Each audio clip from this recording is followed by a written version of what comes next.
과학자가 되기까지, 그 다음에 연구 주제를 어떻게 보통 과학자가 잡는가 하는 이런 과학자의 삶에 대한 얘기를 주로 할 거고요. 그리고 제가 유년기부터 지금 올해 한국 나이로 41살인데 41살이 될 때까지 어떠한 삶을 쭉 살아와서 지금 이 위치에 있는지 이런 말씀을 주로 이제 제 수필 비슷하게 생각하시면 돼요. 그래서 너무 어렵지 않은 과학 얘기를 할 테니까 지루하지 않으셨으면 좋겠고요. 저는 아까 방금 소개받은 포항공대 박문정입니다. 가끔씩 저한테 고등학생들이 많이 하는 질문이 있는데요. 정체가 뭐냐 많이 물어보는데 저는 화학과 교수인데요. 학부, 그러니까 대학교 학부랑 석사 박사는 화공과에서 했어요. 그리고 이제 박사 후 연구원이라고 보통 포스닥이라고 얘기를 하는데 미국에서 UC 버클리에서 이제 포스닥을 했는데 그거는 재료과, 신소재공학과에서 했습니다. 그래서 저는 세 과를 다 아우르면서 지난 과학자의 삶을 살아서 가끔씩은 도대체 교수님은 정체가 뭡니까? 먼저 물어보고 왜 화공과에서 공부를 하시고 교수는 화학과에서 하고 이런 식으로 사실 많이 해요. 그래서 혹시 나중에 궁금하신 분이 있으면 나중에 Q&A 때 말씀을 드리도록 하겠습니다. 그래서 아까 저를 찾아보라고 하셨는데 이제 친절하게 제가 제 스스로 찾아왔어요. 그래서 시작하기 전에 잠시 제가 누군지 다 알고 오셨겠지만 모르시는 분들도 계실 것 같아서 2009년도에 찍은 제 사진 지금과 똑같이 생겼기를 바라며 8년 전에 찍은 제 사진입니다. 그래서 교수가 되자마자 그래서 이때만 해도 제가 저희 학교에서 당연히 최연소 교수였고 대한민국의 교수님들 중에도 5손가락에 뽑히는 최연소였어요. 저 때만 해도. 지금은 그렇지 않습니다. 그래서 그때 찍은 사진이고 저는 경기과학고를 나왔고 보통 이제 고등학생들 중에 이제 과학고에 또 중학생들 중에 관심 있는 친구도 있기 때문에 그리고 아까 말씀드린 대로 화공과 이게 화공과의 다른 표현인데요. 서울대학교에서 이제 학사, 석사, 박사를 하고 그 후에 이제 UC 버클리에서 박사 연구원을 하고 지금 이제 포항공대에 재직 중에 있습니다. 근데 구글을 찾아보시면 이제 여러 가지 제 기사들이 있는데요. 그 중에 제가 이제 저는 교수가 이제 주업은 이제 교수, 그러니까 월급을 받으면서 저는 직장 생활을 하고 있는 거고요. 또 부업이 있습니다. 부업, 그것도 월급을 받으면서 하고 있는 거예요. 근데 이제 주업은 이제 포항공대에서 월급을 받고 있고요. 그다음에 부업은 이제 미국의 ACS라고 해서 이제 American Chemical Society인데 이제 미국 화학회의 그 부편집 이 매크로몰레큘스라는 이제 올해로 50년이 된 굉장히 유명한 저널이 있어요. 그래서 이 저널에 이제 부편집장을 하고 있습니다. 그래서 또 여기서도 월급을 받네요. 그래서 제 부업입니다. 두 가지의 직책을 가지고 있고요. 그리고 이제 가장 최근에 나온 기사 아마 다 이걸 것 같아서 제가 하나 가져왔는데요. 저는 화학과 교수 때문에 주로 이제 케미스트리에 관련된 학회를 하고 있지만 또 동시에 요새는 학문이 워낙 융복하게 많이 되어 있기 때문에 화학과 교수라고 화학회에만 가지 않습니다. 그래서 제가 학생 때부터 지금 거의 17년째 참석하고 있는 학회인 미국 물리학회가 있습니다. 그래서 American Physical Society APS 여기에서 매년 만 45세 이하의 젊은 교수들의 중을 이제 뽑아서 이제 훌륭한 업적을 가진 이렇게 말하기 스스로 좀 이상하지만 근데 이제 존 딜런 메달이라는 굉장히 유서 깊은 이제 그런 상이 있는데 그 상을 주는데 제가 이제 올해 석 달 전에 이제 미국에 가서 받아왔는데요. 그래서 제가 이제 한국 사람으로 처음 받았기 때문에 신문에 이게 가장 많이 나와 있어요. 그래서 궁금하신 분들을 위해서 이제 이런 딜런 메달은 이런 것들이 있다. 그래서 오늘 사실 말씀드릴 내용은 제가 딜런 메달을 받게 된 그런 어떻게 얼마나 우수한 과학 업적이 있길래 저런 상을 받았을까를 설명을 드리기가 별로 의미가 없는 게 비교할 게 없기 때문에 그래서 그런 내용은 주로 많이 빼고요. 이제 삶의 얘기를 많이 하려고 생각하고 있습니다. 자, 그래서 저희 연구실은 제가 2009년에 왔고요. 연구실 이름은 나노 스트럭처드 에너지 머티리얼스 랩이어서 이제 우리나라 말로 이제 에너지 소재 중에 이제 나노 스케일의 크기를 가지고 있는 물질에 대한 연구를 하고 있고요. 그리고 이렇게 4가지의 중요한 연구 토픽에 관한 연구를 하고 있습니다. 그래서 제가 제일 처음에 오늘 아주 간단히 잠깐 말씀드릴 건데 인공근육은 아니지만 그 연료전지라고 흔히 우리가 알고 있는 수소와 산소가 반응해서 물을 생산하는 전기화학 반응을 이용해서 에너지를 내는 그런 연료전지에 사용이 되는 이제 고분자 멤브레인, 프로톤 컨덕터를 만드는 연구를 하고 있고요. 그다음에 그 외에 이제 뭐 형광을 내는 고분자를 이용한 화학 센서, 그다음에 그 요새 뭐 우리 많이 쓰고 있는 리튬 전지에 전극이나 전해질을 만드는 이런 연구를 하고 있습니다. 오늘은 근데 이 두 가지 얘기는 전혀 하지 않을 거고요. 그리고 이제 최근에 굉장히 집중적으로 연구하고 있는 게 이제 소프트 액추에이터라고 얘기해서, 액추에이터를 우리나라 말로 번역하면 구동기예요, 구동기. 그래서 우리 인공 근육의 아주 중요한 구성 요소인 그런 액추에이터를 개발한 연구를 하고 있어서 오늘은 이제 주로 여기 말씀을 좀 드릴 거고, 뒷부분에 그 과학자가 가질 수 있는 크리에이티비티에 관한 얘기를 잠깐 말씀드리면서 프로톤 컨덕터에 대한 얘기를 짧게 말씀드릴 계획입니다. 그리고 얘기하기 앞서서 어차피 제가 이렇게 이 자리에 설 수 있게 된 이유는 다 저희 학생들이 열심히 일해주고, 원래 교수는 보통 우리가 뭐 선생님, 고등학교 때 선생님을 영어로 티처라고 얘기하잖아요, 그렇죠? 그리고 대학 교수는 프로페서라고 얘기를 하죠. 근데 사실은 교수라는 단어에 붙어있는 영어 단어가 여러 개가 있어요. 우리는 그냥 교수라는 하나의 말로 통칭해서 쓰지만 실제로 미국에서는 그 교수라는 단어를 여러 개의 영어 단어로 쓰는데 사실 다 의미가 있어요. 예를 들어서 렉처러 그러면은 강의하시는 교수님이고요. 그리고 보통 프로페서는 뭐냐면 어떠한 주제에 굉장히 프로페셔널한 그런 날리지를 가지고 있는 사람들을 프로페서라고 합니다. 근데 그 사람들은 대학원생들을 지도를 꼭 하지 않아요. 자기 혼자 연구실에서 연구하는 사람들을 프로페서라고 얘기를 합니다. 근데 이제 보통은 이제 대학원생들을 이렇게 지도하면서 학생들을 쭉 이제 인디펜던트한 독립적인 과학자로 성장시키는 역할을 하는 교수들을 어드바이저라고 표현을 합니다. 그래서 우리가 알고 있는 단어가, 저도 사실은 대학에 가서 처음 알았어요. 어드바이저라는 단어가, 우리 보통 어드바이저 그러면 뭔가 운동 경기에서 이렇게 하는 사람 같고 그렇잖아요. 근데 대학 교수들 중에 연구를 하면서 학생들을 이제 키우는 이런 사람들을 어드바이저라고 얘기하고 지도 교수라고 또 표현을 합니다. 그래서 저는 이 학생들을 어드바이징을 하고 있고, 학생들이, 저는 머리가 하나고 저는 이제 이미 나이가 40주를 넘어갔기 때문에 크리에이티비티가 많이 떨어졌어요. 그래서 제 머릿속에서 나올 수 있는 크리에이티비티는 한계가 있습니다.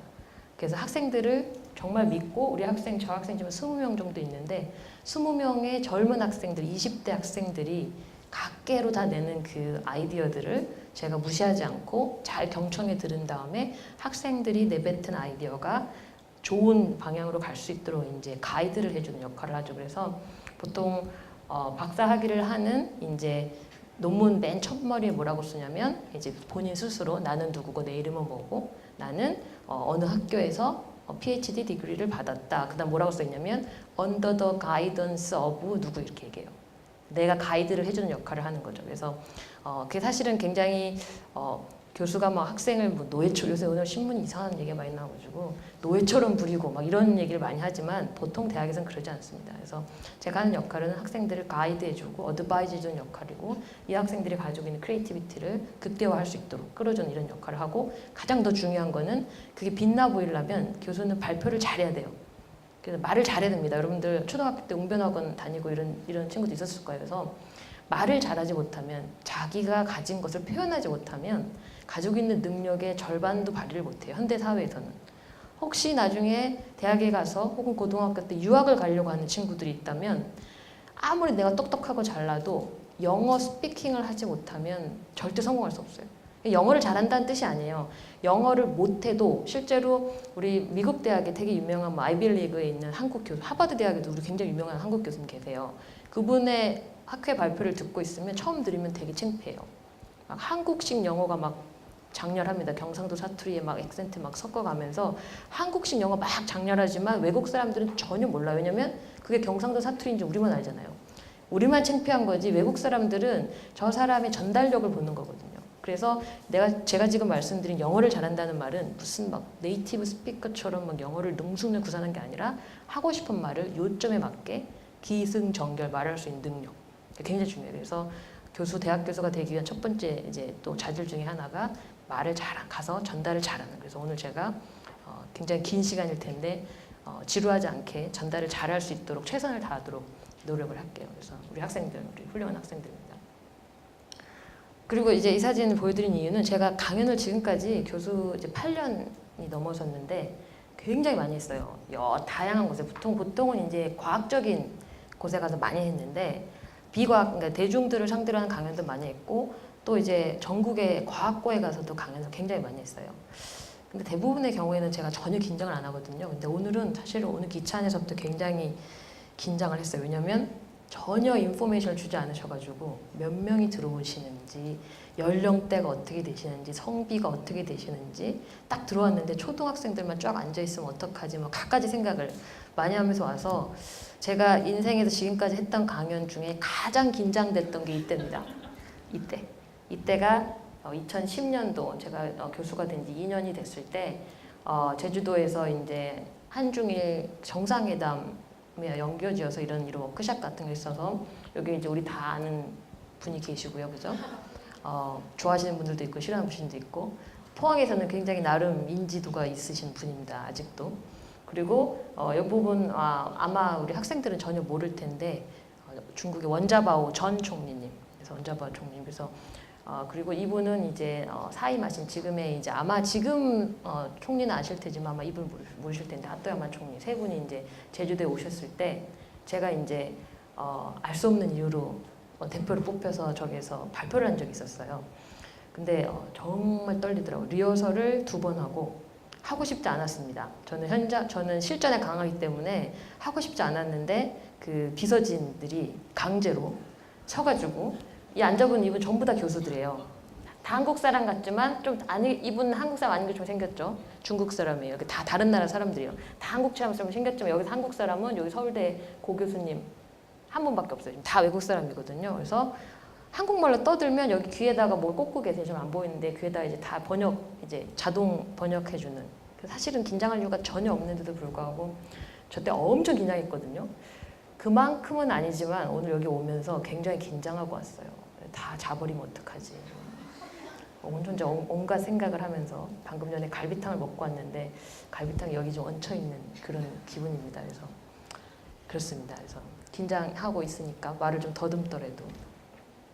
네, 그래서 이제 과학자가 되기까지 얘기를 좀 말씀드릴 텐데 그 말씀을 드리려면 제 인생에 관한 말씀을 쭉 드리면 돼요. 그래서 제가 이 발표자를 만들면서 내 인생에 40년, 만 40년, 그러니까 41살이니까 40년 동안 내 인생엔 어떤 일이 있었고 정말 결정적인 터닝 포인트가 언제였을까를 한번 생각을 해보면서 쭉 리스트업을 해봤습니다. 그래서 아주 어렸을 때 사실 잘 생각이 안 나요. 잘 생각이 안 나고 뭐 초등학교 그냥 저는 저희 부모님이 정말 지극히 평범한 그냥 정말 중산층이었고 저희 아버님이 일본에서 배를 타셨기 때문에 아빠 얼굴을 1년에 2번밖에 못 봤어요.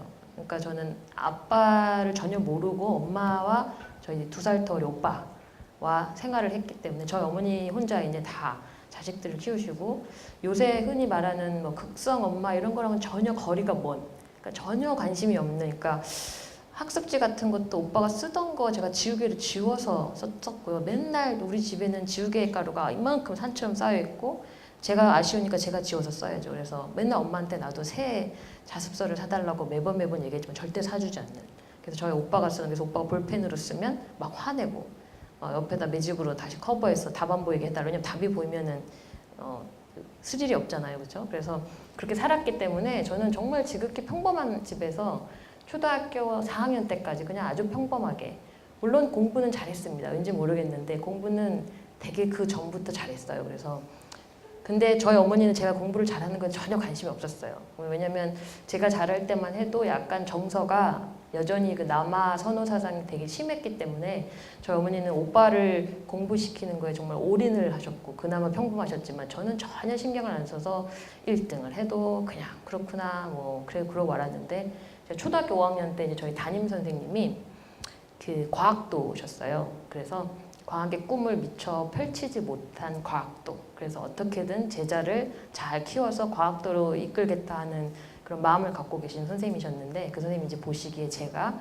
과학도로서의 자질이 있어 보인다고 생각하셨나 봐요. 그래서 그 선생님이 저희 아버지랑 나이가 같으셨는데 저희 아버지가 이제 제가 초등학교 때는 이제 원래는 제가 부산에 살다가 이제 경기도로 이사를 왔는데 이제 배 타시는 걸 다 그만두고 제가 초등학교 3학년 때 온 식구가 다 이사를 와서 이제 그때부터는 한 집에서 같이 살았는데 매일 저희 집에 오셔서 저희 아버지와 술잔을 기울이시면서 쟤를 저렇게 버려두면 안 된다.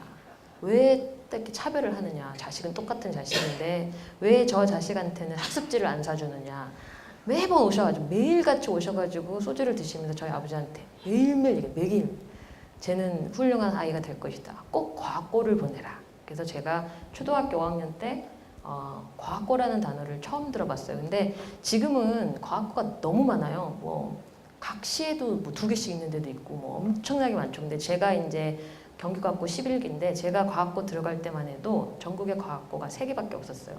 그리고 제가 들어간 경기과학고에 이제 제주도, 인천, 강원도 전부 다 경기과학고에 들어간 제가 정원이 90명이었는데 그 90명 안에 지금은 뭐 제주도에 다 과학고 따로 있고 뭐 강원도에 다 따로 있고 심지어 인천에 다 따로 있죠. 다 따로 있죠. 근데 그때 당시에는 서울과학고 하나, 그다음에 부산과학고, 그다음에 경기과학고 3개밖에 없었어요. 그래서 과학고라는 것을 이제 일반 대중들은 잘 모르던 시절에 그 선생님이 초등학교 5학년인 어린아이를 상대로 고등학교를 아직 한참 남았는데 저희 아버지한테 계속 얘는 과학고에 보내야 된다. 그래서 지금부터 경기도 그 영재 그 무슨 클래스에 등록을 해가지고 과학 특성화 교육을 받으라고 매일 같이 오셔서 저희 아버지가 이제 너무 귀찮으신 거예요. 선생님 매일 오시니까. 그래서 그때부터 제가 초등학교 5학년 때부터 경기도 교육청에 있었던 이제 과학 특성화 과정에 매 주말마다 가서 별다른 거 한 건 아니고요. 개구리 해부하는 이런 실험 해봤어요 혹시? 요새는 안 하나요? 그 약간 동물 보호 단체 분들이 계셔서 잘 모르겠지만 저희 때는 할 수 있는 이제 해부 실험이 개구리 해부. 그래서 개구리 실제로 이렇게 배 이렇게 사는 거 뭐 그런 거 해보거나 그 외에 이제 여러 가지 뭐 실험들을 좀 처음으로 해봤고 너무 흥미로웠어요. 그래서 제가 초등학교 5학년 때 뭣도 모르던 그냥 저는 사실은 굉장히 산수, 수학이라고 표현하기는 좀 그렇고 산수를 잘하던 그래서 제가 사실은 지금 저 얘기가 5살인데 제가 5살 때 믿지 않으시겠지만 2자릿수 더하기 2자리 계산을 했습니다. 그런데 아무도 안 가르쳤어요. 저 아까도 말씀드렸지만 저희 어머니는 저한테 전혀 그런 걸 하시는 분이 아니어서 제가 그걸 왜 깨우쳤는지 잘 모르겠어요 사실은. 그런데 분명히 기억이 나는 게 초등학교 5학년 때 저희 옆집 사는 동갑내기 친구랑 매일매일 그거 가지고 저 부산에 살 때 경쟁을 했어요. 근데 그 친구는 부산과학고를 가서 카이스트에 갔고요. 저는 이제 이사를 와서 경기과학과 서울대를 왔죠. 그래서 제가 우연의 일치로 바로 옆집에 범상치 않은 친구를 둬서 경쟁심에 어렸을 때부터 아무도 가르치지 않았는데 그런 걸 많이 했어요. 그래서 수학을 굉장히 좋아하는 아이였던 건 확실합니다. 근데 과학은 전혀 관심이 없었어요. 근데 이제 초등학교 5학년 때 저희 담임 선생님이 저를 이제 과학자의 길로 이끌어 주셨고요. 가끔은 이런 얘기하면 공감을 전혀 못 얻는데요. 저는 지금도 이렇게 운전을 하고 이제 명절에 뭐 시댁을 가거나 하면 굉장히 운전을 오래 뭐 10시간씩 운전을 하면 보통 운전하면 뭐 학생들은 아직 운전을 안 해봐서 모르겠지만 보통 멍 때립니다. 운전하는 동안. 운전하는 동안 뭐 별로 할 일이 없잖아요. 멍 때려요. 근데 운전하는 시간에 멍 안 때리면 굉장히 시간을 이펙티브하게 쓸 수 있어요. 그래서 저는 이제 교수가 된 다음부터 운전하면서 계속 연구 생각을 하거든요. 학생이나 연구 타평을 생각하는데 어리던 시절에는 아버지가 운전을 하시니까 전 뒤에 앉아서 그 지루한 긴 시간 동안 잠을 잘 수 없잖아요. 근데 그때 제가 뭘 했냐면 그것도 왠지 이유를 모르겠는데 앞차의 자동차 넘버판 지금은 이제 번호판이 다 그렇게 획일화되어 있는데 제가 어렸을 때만 해도 지역이 써 있고 뭐 경북, 그다음 숫자 4자리가 써 있었어요. 그 숫자 번호판을 보면서 반드시 4개의 숫자를 다 포함해서 4칙 연산을 해야 돼요. 우선 4개는 무조건 다 써야 돼요. 그 다음에 4칙 연산 더하기 빼기 곱하기 나누기를 해서 0부터 9까지를 다 만들어내는 것을 무수하게 했어요. 지나간 차 하나 하고 그 차 번호만 보고 이게 완성이 되면 다시 그 옆 차를 하고 또 그 옆 차를 하고 그 긴 거를 하면서 시골에 내려간다. 이런 얘기하면 다들 저를 약간 좀 이런 좀 또라이 아니야 이런 생각을 하는데 제가 대학 교수가 되고 나서 저랑 똑같은 사람을 한 명 발견했습니다. 이런 얘기를 막 하니까 저희 과에 모 교수님이 자기도 정확히 그랬다고. 그분은 이제 그 신약을 만드시는 유기합성을 하시는 분인데 그래서 그분도 그랬다고 해서 저랑 똑같은 사람이 한 명 있더라고요. 그래서 그렇습니다. 네. 초등학교 5학년 때고요. 그 다음에 이제 뭐 공부를 해가지고 이제 경기과학고에 뭐 운이 좋게 입학을 했어요. 그래서 들어갔는데 저는 이제 중학교 때까지만 해도 성적표에 항상 1만 써 있었는데 고등학교를 딱 가니까 이제 아무리 열심히 해도 1은커녕 1 근처에도 안 가는 숫자가 자꾸 이제 쓰여지는 거죠. 그래서 저희 학교가 이제 90명이었는데 90등을 하진 않았지만 아무리 열심히 해도 앞에 이렇게 찍히는 숫자가 한 자릿수가 되기가 너무 어려웠어요. 그래서 고등학교 때 사실 굉장히 적응을 못하고 되게 스트레스 많이 받는, 사실 제 고등학교 동기들은 저한테 그런 얘기를 해요. 너가 어떻게 대학 교수가 됐어? 뭐 고등학교 때 보면은 제가 과연 졸업은 할 수 있을까? 왜냐면 모범적인 학생이 전혀 아니었어요. 맨날 제가 고등학교 다닐 때 서태지와 아이들이라고 부모님들만 아마 아시는, 여러분들은 이름도 거의 안 들어봐요. 요새 그 K-팝 스타의 YG만 아시지 서태지와 아이들의 양현석은 잘 모르잖아요. 그래서 제가 고등학교 다닐 때 서태지와 아이들이 폭발적인 인기. 그래서 저는 고등학교 때 매일매일 방송국에 갔어요. 서태지와 아이들 그 라이브 방송을 보려고 매일매일. 근데 학교에서 기숙사에서 담에 잠겨서 이제 못 가게 하죠. 그래서 담 넘어서 맨날 갔어요. 그래서 맨날 서태지와 아이들 공연 보러 가고, 저희 고등학교 바로 옆에 야구장 수원구장이 있어요. 그래서 실제로 학교에서 이렇게 소리를 듣고 있으면 중계방송이 다 들리고 이제 그 망원경을 보면은 전광판이 다 보이는. 그래서 야구를 굉장히 좋아하거든요, 제가. 그래서 맨날 야구 보러 가고, 굉장히 그때 당시에는 문제야. 근데 저희 부모님은 자식 교육에 관심이 없으셨기 때문에 제가 그러고 사는지 전혀 몰라요. 관심이 없어요. 담임 선생님만 이제 애가 타시는 그런 상황. 그래서 고등학교 때는 질풍노도의 시기를 겪었습니다. 그래서 저희 고등학교 담임 선생님이 저만 보시면 너는 그래가지고 우리 이런 얘기 많이 하셨어요. 경기과학고 역사상 이 대학까지는 다 갔는데, 지금까지 경기과학고 역사상 이 대학까지는, 그때만 해도 이 대학이 어디였냐면 연세대학교. 그것도 딱 한 명. 그 다음은 전부 다 카이스트 서울대를 갔었어요. 왜냐면 과학고수가 너무 적었기 때문에.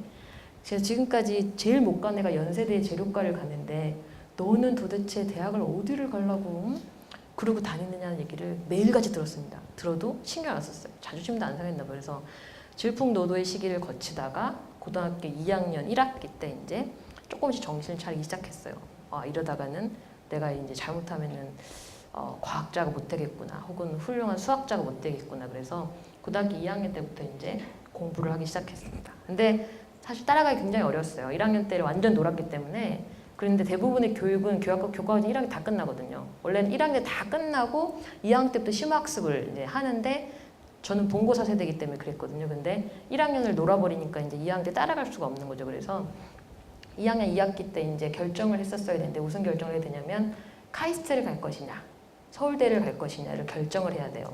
근데 그때 당시에는, 지금은 이제 수시해가지고 고등학교 2학년 때 대학을 이제 많이 좀 하도 입시에는 왔다 갔다 해가지고 뭐라고 말할 수는 없지만 고등학교 2학년 때 대학을 많이 가는데, 제가 대학에 다닐 때는 고등학교 2학년 때 대학을 갈 수 있는 유일한 찬스는 카이스트를, 과학고를 거쳐서 카이스트를 가는 경우만 2학년 때 대학을 갈 수 있고, 대신에 고등학교 졸업이 아니라 수료, 그래서 경기과학고 수료하고 카이스트를 가는 거예요. 근데 만약에 카이스트에서 뭔가 학점을 못 채우거나 해서 이제 속된 말로 잘렸다, 그럼 어떻게 되냐면 중졸이 되는 거예요. 제가 고등학교 다닐 땐 그랬습니다. 그래서 그렇게 할 것이냐, 아니면은 서울대에 가려면 무조건 학교를 3년 다녔어야 돼요. 왜냐면 서울대는 그때 당시에는 2년 지난 아이들은 받아주지 않았기 때문에. 그래서 그걸 고민했습니다. 근데 카이스트는 제가 비록 저희 학교에서 공부를 그렇게 잘하는 편이 아니었어도 원하면 다 갈 수 있었어요. 그때 당시에는 과학고 바로 카이스트 이렇게 가기 때문에. 그래서 갈 수 있었어요. 그러니까 제가 계속 놀 생각이었으면 카이스트를 갔으면 되는 거죠. 그 대학을 굉장히 쉽게 갈 수 있는. 근데 이제 정신을 고등학교 2학년 1학기 때 차렸기 때문에, 내가 이러고 대학에 가버리면 너무 머리가 텅텅 빈 이제 고등학생이 될 것 같다는 생각이 드는 거예요. 이래가지고 이제 어떻게 하냐, 내가 정말 인생이 안 되겠다. 그래서 과감히 포기했습니다. 그래서 카이스트를 갈 수 있었지만 나는 1년을 더 공부를 하겠다. 그래서 저희 학교 90명 중에 정확히 45명이 이제 카이스트에 진학을 했고, 나머지 45명은 이제 서울대에 진학을 했는데, 사실은 그 45명 중에 상당수가 뭐였냐면 의대, 치대 이런 데를 가려면 서울대를 가야 되잖아요. 그래서 사실은 굉장히 공부 잘하는 애들이 남아있고, 저처럼 막 놀다가 이제 나는 이제부터 공부할래 그러고 남는 사람이 별로 없었습니다. 그래서 고등학교 2학년 때 제가 만약에 카이스트를 가겠다고 결정을 했으면 계속 놀다가 가겠죠. 그냥 가니까 대학을. 그럼 과연 지금 제 삶이 어떻게 됐을까? 사실 지금 가끔 생각해요. 카이스트에 갔으면 지금 나는 공부를 열심히 해서 과연 제대로 잘 갔을까? 지금 내가 뭘 하고 있을까? 이런 생각 많이 합니다. 그래서 결과는 모르겠지만 제 인생을 바꿨던 또 터닝 포인트 중에 하나가 이제 제가 고등학교 2학년 때 생각이 나요. 그리고 이제 대학에 들어갔어요. 그래서 이제 서울대학교 이제 그때 당시 학원과에 들어갔는데 220명이 정원이었어요. 그래서 고등학교 90명 정원인데 살다가 220명 정원에 들어가니까 이제 엄청나게 반이 많죠. 그래서 그때 이제 그 학부제라고 해서 이제 숫자가 굉장히 많았는데 220명 중에 여학생이 21명이었습니다. 그것도 굉장히 많은 거였어요. 다른 과, 뭐 예를 들어서 전자과, 기계과 이런 데는 200명 중에 여학생 1명.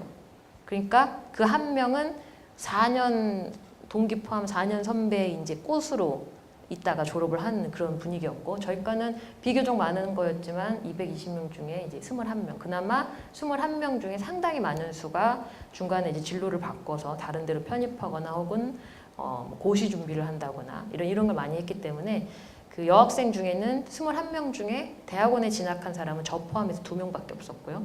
그중에 나머지 1명은 그나마 석사과정만 마쳤고 저만 이제 저희 동기 중에 유일하게 박사과정에 진학을 한 사실은 케이스로 됩니다. 그래서 대학에 갔는데 공부하는 건 재밌었어요. 왜냐하면 저는 고등학교 때 엄청나게 놀았기 때문에 더 노는 게 재미가 없었고 뭐 가볼 때 다 가봤고 그래서 술도 고등학교 때 먹어봤고 뭐 다 해봤기 때문에 별로 이렇게 일탈에 대한 그런 흥미가 없었어요. 그래서 대학교 때는 굉장히 제가 지금 생각해도 제가 또 그 경영학과 복수 전공을 한 몇 안 되는 그 이공계 교수 중에 한 명입니다. 그래서 경영학과 복수 전공 또 왜 있냐면요. 그때 당시에 그 대한민국 기업의 CEO는 다 이제 MBA 하신 경영과나 경제학과나 이런 인문 계열의 분들이 그러니까 뭐 화학회사, LG화학, 뭐 삼성, 뭐 정밀화학 혹은 삼성전자 이런 우리가 생각하는 이공계 모든 기업의 CEO가 다 경영 쪽에 그러니까 실제로 이공계를 모르시는 분들이 이공계 회사의 CEO를 하고 계셨어요. 그러니까 그분들은 정말 매니지먼트만 하는 거죠. 그래서 그걸 딱 보면서 이건 말도 안 된다. 외국을 봐라. 이런 화학계열, 재료계열 회사의 CEO는 화학과 재료를 아는 사람이 해야지 무슨 매니지먼트는 어차피 회계사가 다 해주는 건데 싶어서 정말 호기 있게 내가 유일하게 이공계 출신으로서 대기업 총수가 되겠다. 그러고서는 호기 있게 경영학과를 또 복수 전공했습니다. 죽을 뻔했습니다. 정말 서울대 구조가 어떻게 돼 있냐면요. 학원과는 관악산 바로 밑 앞에 저 건물 꼭대기 끝에 있고요. 경영학과 건물은 정문 바로 앞에 있어요. 근데 거기는 마을버스가 한 10정거장쯤 가야 되는 거리. 근데 뭐 학생 때는 뭐 다 걸어 다니니까 정말 그 왔다 갔다 하느라고 정말 죽을 뻔했고 어떻게 그걸 다 들었는지조차 모르게. 근데 무사히 4년 안에 졸업은 했어요. 그래서 되게 열심히 들었고 또 저희 집안에 이제 가세가 기울어가지고 학비 내기도 굉장히 어려웠어요. 저 대학교 때는. 서울대가 학비가 굉장히 싸긴 했지만 부모님께 이제 학비를 대달라고 부탁을 하기가 좀 되게 어려운 상황이어서 열심히 아르바이트 과외 해가면서 돈 벌어서 제 학비 내고 제 생활비하고 부모님 보태드리고 그래서 그렇게 열심히 살았습니다. 그렇게 하고 이제 대학교 3학년 때 대학원에 가려고 이제 마음을 먹었어요. 그래서 대학원에 가려고 이제 학과에 있는 교수님들을 찾아다니면서 이제 면담을 하는데 나름 이제 열심히 공부를 했죠. 어느 교수님 방에 어떤 연구를 하는구나. 나는 뭐 어떤 연구를 하겠다. 딱 마음을 먹고 넘버 1, 넘버 2, 넘버 3 딱 그래가지고 교수님들한테 이제 연락을 했는데 그때 당시에는 이메일이 없었어요. 제가 대학 다닐 때만 해도 별로 이렇게 나이 차이 안 나 보이지만 제가 대학 다닐 때만 해도 핸드폰이 없었고 이메일이 없었어요. 핸드폰 갖고 다니는 애들은 이제 핸드폰이 아닌 다른 개념의 시티폰이라고 하는 오래되신 분들만 아시는 그런 폰이 있었고 그러니까 교수님한테 연락할 수 있는 유일한 방법은 뭐냐면 밑도 끝도 없이 교수님 오피스 앞에 서 있는 거예요. 그러면 교수님을 한 2시간 기다려서 만나면 운이 좋은 거고 하루 종일 기다려도 교수님을 못 볼 때도 있었어요. 지금 생각하면 왜 못 보는지 알아요. 교수님이 학교를 안 오신 거거든. 그때 당시에는 교수가 학교에 안 온다는 걸 생각하지도 못했으니까 당연히 기다리면 오시겠지. 그래서 교수님 오피스에서 하루 종일 기다린 적도 있었고 그렇게 열심히 기다려서 세 분의 저희 넘버 1, 2, 3 교수님을 만났습니다. 근데 첫 번째 만난 교수님은 저를 딱 보자마자 놓였어 그러시길래 교수님 저는 대학원에 교수님방에 진학하고 싶습니다. 그랬더니 문도 안 열어주시면서 나는 여학생은 안 뽑아 딱 이러시더라고요. 그래서 제가 왜요? 그랬더니 여학생 한 명 뽑으면 물을 다 흐려서 안 돼. 안 뽑아. 그래서 눈물을 머금고 돌아섰어요. 근데 그분이 제 넘버원 교수님이셨는데 첫 마디로 그냥 나는 여학생 안 뽑아. 근데 공부 되게 잘하는 학점 좋은 학생이었거든요. 열심히 대학을 살았기 때문에. 근데 그렇게 얘기하시니까 이제 너무 충격받았어요. 그래서 두 번째 교수님을 또 찾아갔어요. 그래서 두 번째 교수님 찾아갔더니 문전박대는 안 하셨어요. 들어오라고 하셨는데 뭐 이렇게 호구 조사를 좀 하시더니 이제 뭘 하는지 설명을 해주시는데 정말 어린 제가 느끼기에도 너무 성의 없게. 그러니까 나는 너를 뽑지 않을 건데 네가 찾아왔으니까 내가 어쩔 수 없이 얘기해 주마. 이게 정말 어린 제가 다 느낄 정도로 그렇게 말씀을 하셔서 이제 세 번째 교수는 이제 이분을 이제 대학교 3학년 때 찾아갔죠. 그래서 이분은 이제 저희 서울대학교 차국헌 교수님, 저희 지도 교수님이신데 키가 굉장히 크세요. 거의 190에 육박하시는 키를 가지셨고 저분을 찾아갔어요. 저희 넘버 3이 희망 순서에 찾아가서 이제 너무 앞에 상처를 받아가지고 딱 찾아갔는데 앞에 두 교수님과 너무 다르게 너무 다르게 정말 친절하고 정말 성실하게 어떤 연구를 하는지 설명해 주시고 관심 있는 게 뭔지 들어주시고 해서 제가 이제 나는 무조건 이 교수님한테 연구실에 진학을 하겠다. 그렇다고 이 교수님 연구실에 여학생이 많았냐? 제가 첫 번째 여학생이었고 4년 동안 저밖에 여학생이 없었어요. 그러니까 원래 여학생이 없는 랩이었지만 이제 제가 가서 공부하고 싶다고 말씀을 드렸더니 굉장히 다른 교수님과 다르게 그래서 제가 느꼈던 첫 번째 인생의 스라딘 경험 나는 분명히 학점이 굉장히 좋고 우리 과 220명 중에 공부를 굉장히 잘하는 학생이라고 생각했는데 교수님한테 가서 문전박대 당한 경험을 이제 대학교 3학년 때 처음으로 합니다. 그래서 이분을 찾아가서 이제 제가 이제 연구를 시작하게 됐어요. 근데 사실은 왜 제가 이것을 인생의 제 터닝 포인트라고 생각을 했냐면 저분을 안 찾아갔으면 사실은 그때 너무 화가 나서 유학 가려고 했어요. 어차피 제가 학점이 좋았기 때문에 유학 가려고 마음만 먹으면 제 생각에는 미국 대학 탑 10 안에 드는 대학이 어딘가는 유학을 갈 수 있는 근데 이제 가지 못했던 이유는 저희 가정 형편이 어려웠고 제가 대학에 가서도 계속 과외를 해서 생활비를 벌었어야 돼요. 근데 제가 유학을 가버리면 부모님한테는 제가 더 이상 생활비를 못 드리기 때문에 그것도 너무 마음이 쓰였고 또 이제 부모님한테 아무래도 손을 벌려야 되죠. 아무리 거기에 가서 장학금을 스타이펀드를 받는다고 해도 생활비라는 게 필요하니까. 그래서 아무리 생각을 해봐도 유학을 갈 수가 없겠다고 판단을 해서 이제 우리 자대에 대학원을 가려고 했는데 이제 그런 경험을 하고 나니까 이제 충격이 막 두세 배로. 그래서 굉장히 갈등하고 있었는데 이제 이 교수님께서 저를 이제 과학자의 길로 인도를 해주셨죠. 그래서 제 인생에 있어서 가장 중요한 분 중에 한 분이시고요. 그리고 보통은 그 아이를 키울 때 부모한테 뭐 여러 가지 전문가들이 TV에 나와서 얘기를 많이 해요. 과한 칭찬은 안 한만 못하다.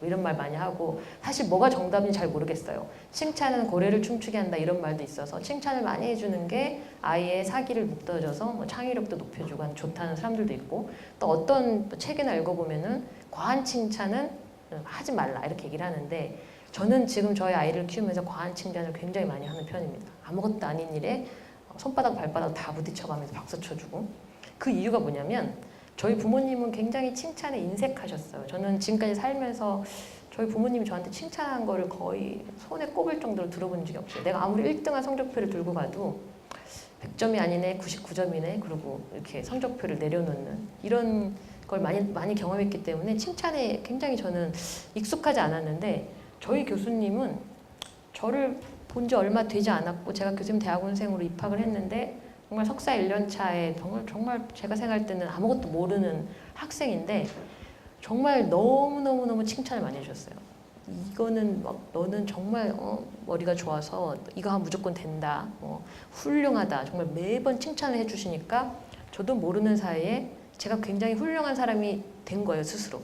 그래서 내 행동 거지가 굉장히 조심스러워지고 생각을 2번씩 하게 되고 말하기 전에 왜냐면 교수님이 계속 칭찬을 해주는데 그런다고 뭐 실험실 사람들이 그때 20명이 있었는데 20명을 다 칭찬하면 그렇지 않았어요. 몇 명만 칭찬을 해주셔서 칭찬을 받는 사람의 이제 책임감이 생기는 거죠. 그러니까 굉장히 노력을 남보다 2배씩 했어요. 교수님이 계속 나를 칭찬해 주시니까. 그래서 그런 경험이 있어서 사실 이렇게 당당하게 서서 이렇게 과학자가 된 것도 사실은 우리 교수님이 하잘 것 없었던 저를 이렇게 정말 잘 키워주셔서 그런 게 아닌가. 그래서 제 인생에 있어서 또 굉장히 결정적인 터닝 포인트가 대학교 3학년이에요. 그런데 대학교 3학년 때 사실은 한 가지가 오늘 강연 주죠. 이제 드디어 인공근육 얘기가 나옵니다. 제가 대학교 3학년 때가 이제 98년도였어요. 그래서 98년도에 우리 97, 98년 IMF라고 해서 이제 우리 이제 대한민국 전체가 굉장히 슬픔에 빠졌던 해가 있었어요. 그래서 그때 당시에 TV 프로그램도 굉장히 뭔가 역경을 이기는 뭔가 이런 프로그램이 굉장히 많았어요. 국민들의 마음을 이제 다독여줄 수 있는. 그래서 제가 대학교 3학년 때 주말에 그냥 우연히 TV를 켰는데 TV에 이제 이런 아이가 나왔어요. 아마 여러분들은 잘 모를 테지만 부모님 세대에는 아마 저 아이를 기억하는 분이 계실 텐데 이제 구원이라고 해서 성이 이씨인지는 제가 자료 만들면서 알아. 그때 당시 구원이. 그래서 구원이의 삶에 대해서 이제 6회 동안 인간극장처럼 이렇게 이런 방영한 프로그램을 제가 우연히 그냥 주말에 보면서 너무 많이 마음이 아파가지고 너무 많이 울었던 그런 시기가 있었는데 이제 사지절단증이라고 해서 제가 왜 너무 많이 울었냐면요. 이때 당시에 그 일본의 이 오체불만족이라는 그 책의 유명한 작가이신 오토타케 히로타다. 인격적으로는 잘 모르겠어요. 최근에 불미스러운 일이 많이 있어서 뭐 여자 관계에 관련해서 불미스러운 많아서 요새는 뭐 그렇지 모르지만 한동안 일본을 정말 휩쓸었던 이런 분이 있는데 이분도 사지절단증인데 구원이는 이렇게 누워 있잖아요. 이분보다 상태가 훨씬 안 좋아요. 이분은 그래도 팔의 끝과 다리의 끝이 있어서 스스로 안고 뭔가를 할 수 있어요. 근데 구원이는 스스로 앉을 수가 없을 정도로 정말 아예 사지가 없는, 그러니까 다리라는 게 아예 존재하지 않는. 그래서 이 친구는 항상 이렇게 누워 있고 뭘 원하면 떼굴떼굴떼굴 옆으로 굴러가지고 이제 어디 가서 뭘 집어온다든가 집는 건 다 입으로 하고요. 그래서 그 대학교 3학년 때 이 방송을 처음 보고 정말 너무너무 저런 아이도 있구나. 너무너무 충격적이었고 이 방송에서 이제 이 아이의 태어났을 때부터 사진을 쫙 보여줬는데 너무 예쁘게 생긴, 태어났을 때 정말 너무 예쁘게 생긴 아이였는데 매일매일 굴러다니니까 제가 보기에는 머리가 점점점 이렇게 길어지는 느낌? 그리고 굉장히 막 삐뚤어지는 이런 느낌으로, 그래서 사진이 해가 지날수록 머리가 점점 길어지고 굉장히 이렇게 안 예쁘게 변하는, 그래서 너무 그때 당시에 정말 제가 당장 가서 저 아이 저거를 막 해주고 싶을 정도로 너무 그때 당시에 인상이 깊게 바뀌었던 TV 프로그램을 봤습니다. 그래서 모든 걸 다 입으로, 그래서 이 아이가 입으로 그린 닭이에요. 놀랍잖아요. 입으로, 이거보다 사실 더 훌륭한 거 많이 나왔었는데 입으로 정말 너무너무 글자도 잘 쓰고요. 그래서 손발이 없는데, 근데 이 친구는 이제 이렇게 맨날 굴러다니는 것도 마음이 아팠지만 전혀 혼자의 힘으로 쓰거나 뭐 아무것도 할 수 없기 때문에 항상 이제 수녀님이 등에 업고 다녔고, 그래서 그걸 보면서도 저희가 조금만 더 크면 수녀님이 못 업을 텐데 어떡하지 이런 생각도 많이 했고, 그래서 업고 눈이 그때 당시에 좀 사계절 방송을 하면서 이제 겨울이 돼서 눈이 차갑다 이런 거를 수녀님이 아이한테 이제 보여주고 싶으셨나 봐요. 그래서 아이를 업고 가서 눈을 잡아가지고 이제 아이 볼에다 이렇게 매만지면서 눈이 차갑다 이런 얘기를 하는 이런 방송 프로그램을 봤어요. 그래서 이걸 보면서 내가 장애인을 위해서 좀 살아야겠다 이런 생각을 하게 됐어요. 그래서 사실은 그 대학교 3학년 때까지는 매일매일 교과과정 수업 듣고 전공 수업 듣고 숙제하고 그 다음에 짬나는 주말 동안에 과외하고, 그래서 제가 경기도 안양에서 이제 중고등학교, 고등학교는 경기과학고에 갔으니까 이제 뭐 기숙사를 살았지만 대학교도 계속 같은 데서 20몇 년간 경기도 안양에서 살았는데 이제 거기 평촌에 굉장히 유명한 아파트 단지 신도시가 생기면서 학원가가 엄청나게 성행했어요. 그래서 나름 꽤 유명한 또 학원 강사도 했었습니다. 그래서 대학생이 만져볼 수 없는 돈도 많이 벌어봤고, 그래서 부모님께 다 드렸고 가정에 도움이 된다는 굉장히 행복하고, 그래서 저한테 사실은 1분 1초가 굉장히 아까운 시간이었음에도 불구하고 이 TV 프로그램 하나 때문에 좀 장애인들을 위한 봉사를 해야겠다라는 결심을 스스로 하게 됐어요. 그래서 대학교 3학년 때부터 이제 방화동에 있는 그 젬마의 집이라는 이제 그 버려진 아이들을 이제 돌본 수녀님들, 똑같이 이때랑 똑같이 수녀님들이 이제 버려진 아이들을 돌봐주는 그런 곳에 가서 봉사활동을 매 주말마다 했어요. 그래서 저희 경기도 안양에서 방화동까지 차 타고 뭐 갈아타고 또 지하철 뭐 5호선 타고 뭐하고 가면 2시간 걸렸거든요. 그러니까 왕복 4시간 걸렸어요. 왕복 4시간이면 제가 이제 과일을 최소 1개 혹은 1개 반, 그러니까 한 달 수입이 대강 계산이 되잖아요. 그걸 못 버는 거죠. 거기에 봉사활동을 함으로써.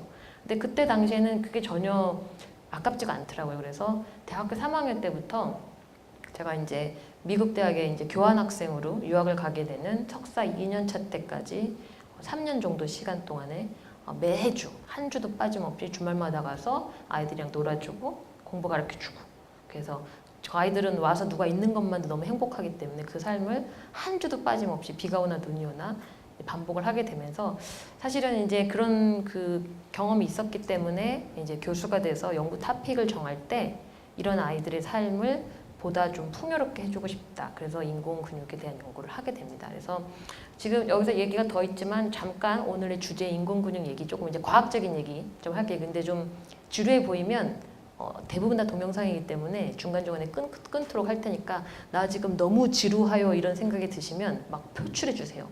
막 의자를 뒤로 앉았고 발을 막 앞으로 찬다든가 막 핸드폰을 막 만지고 있다든가 이러면 이제 지루하구나, 빨리빨리 넘어가야겠다 생각하겠습니다. 그래서 대학교 3학년 때 이제 이 친구를 계기로 됩니다. 뒷부분에 나와요. 뒷부분에.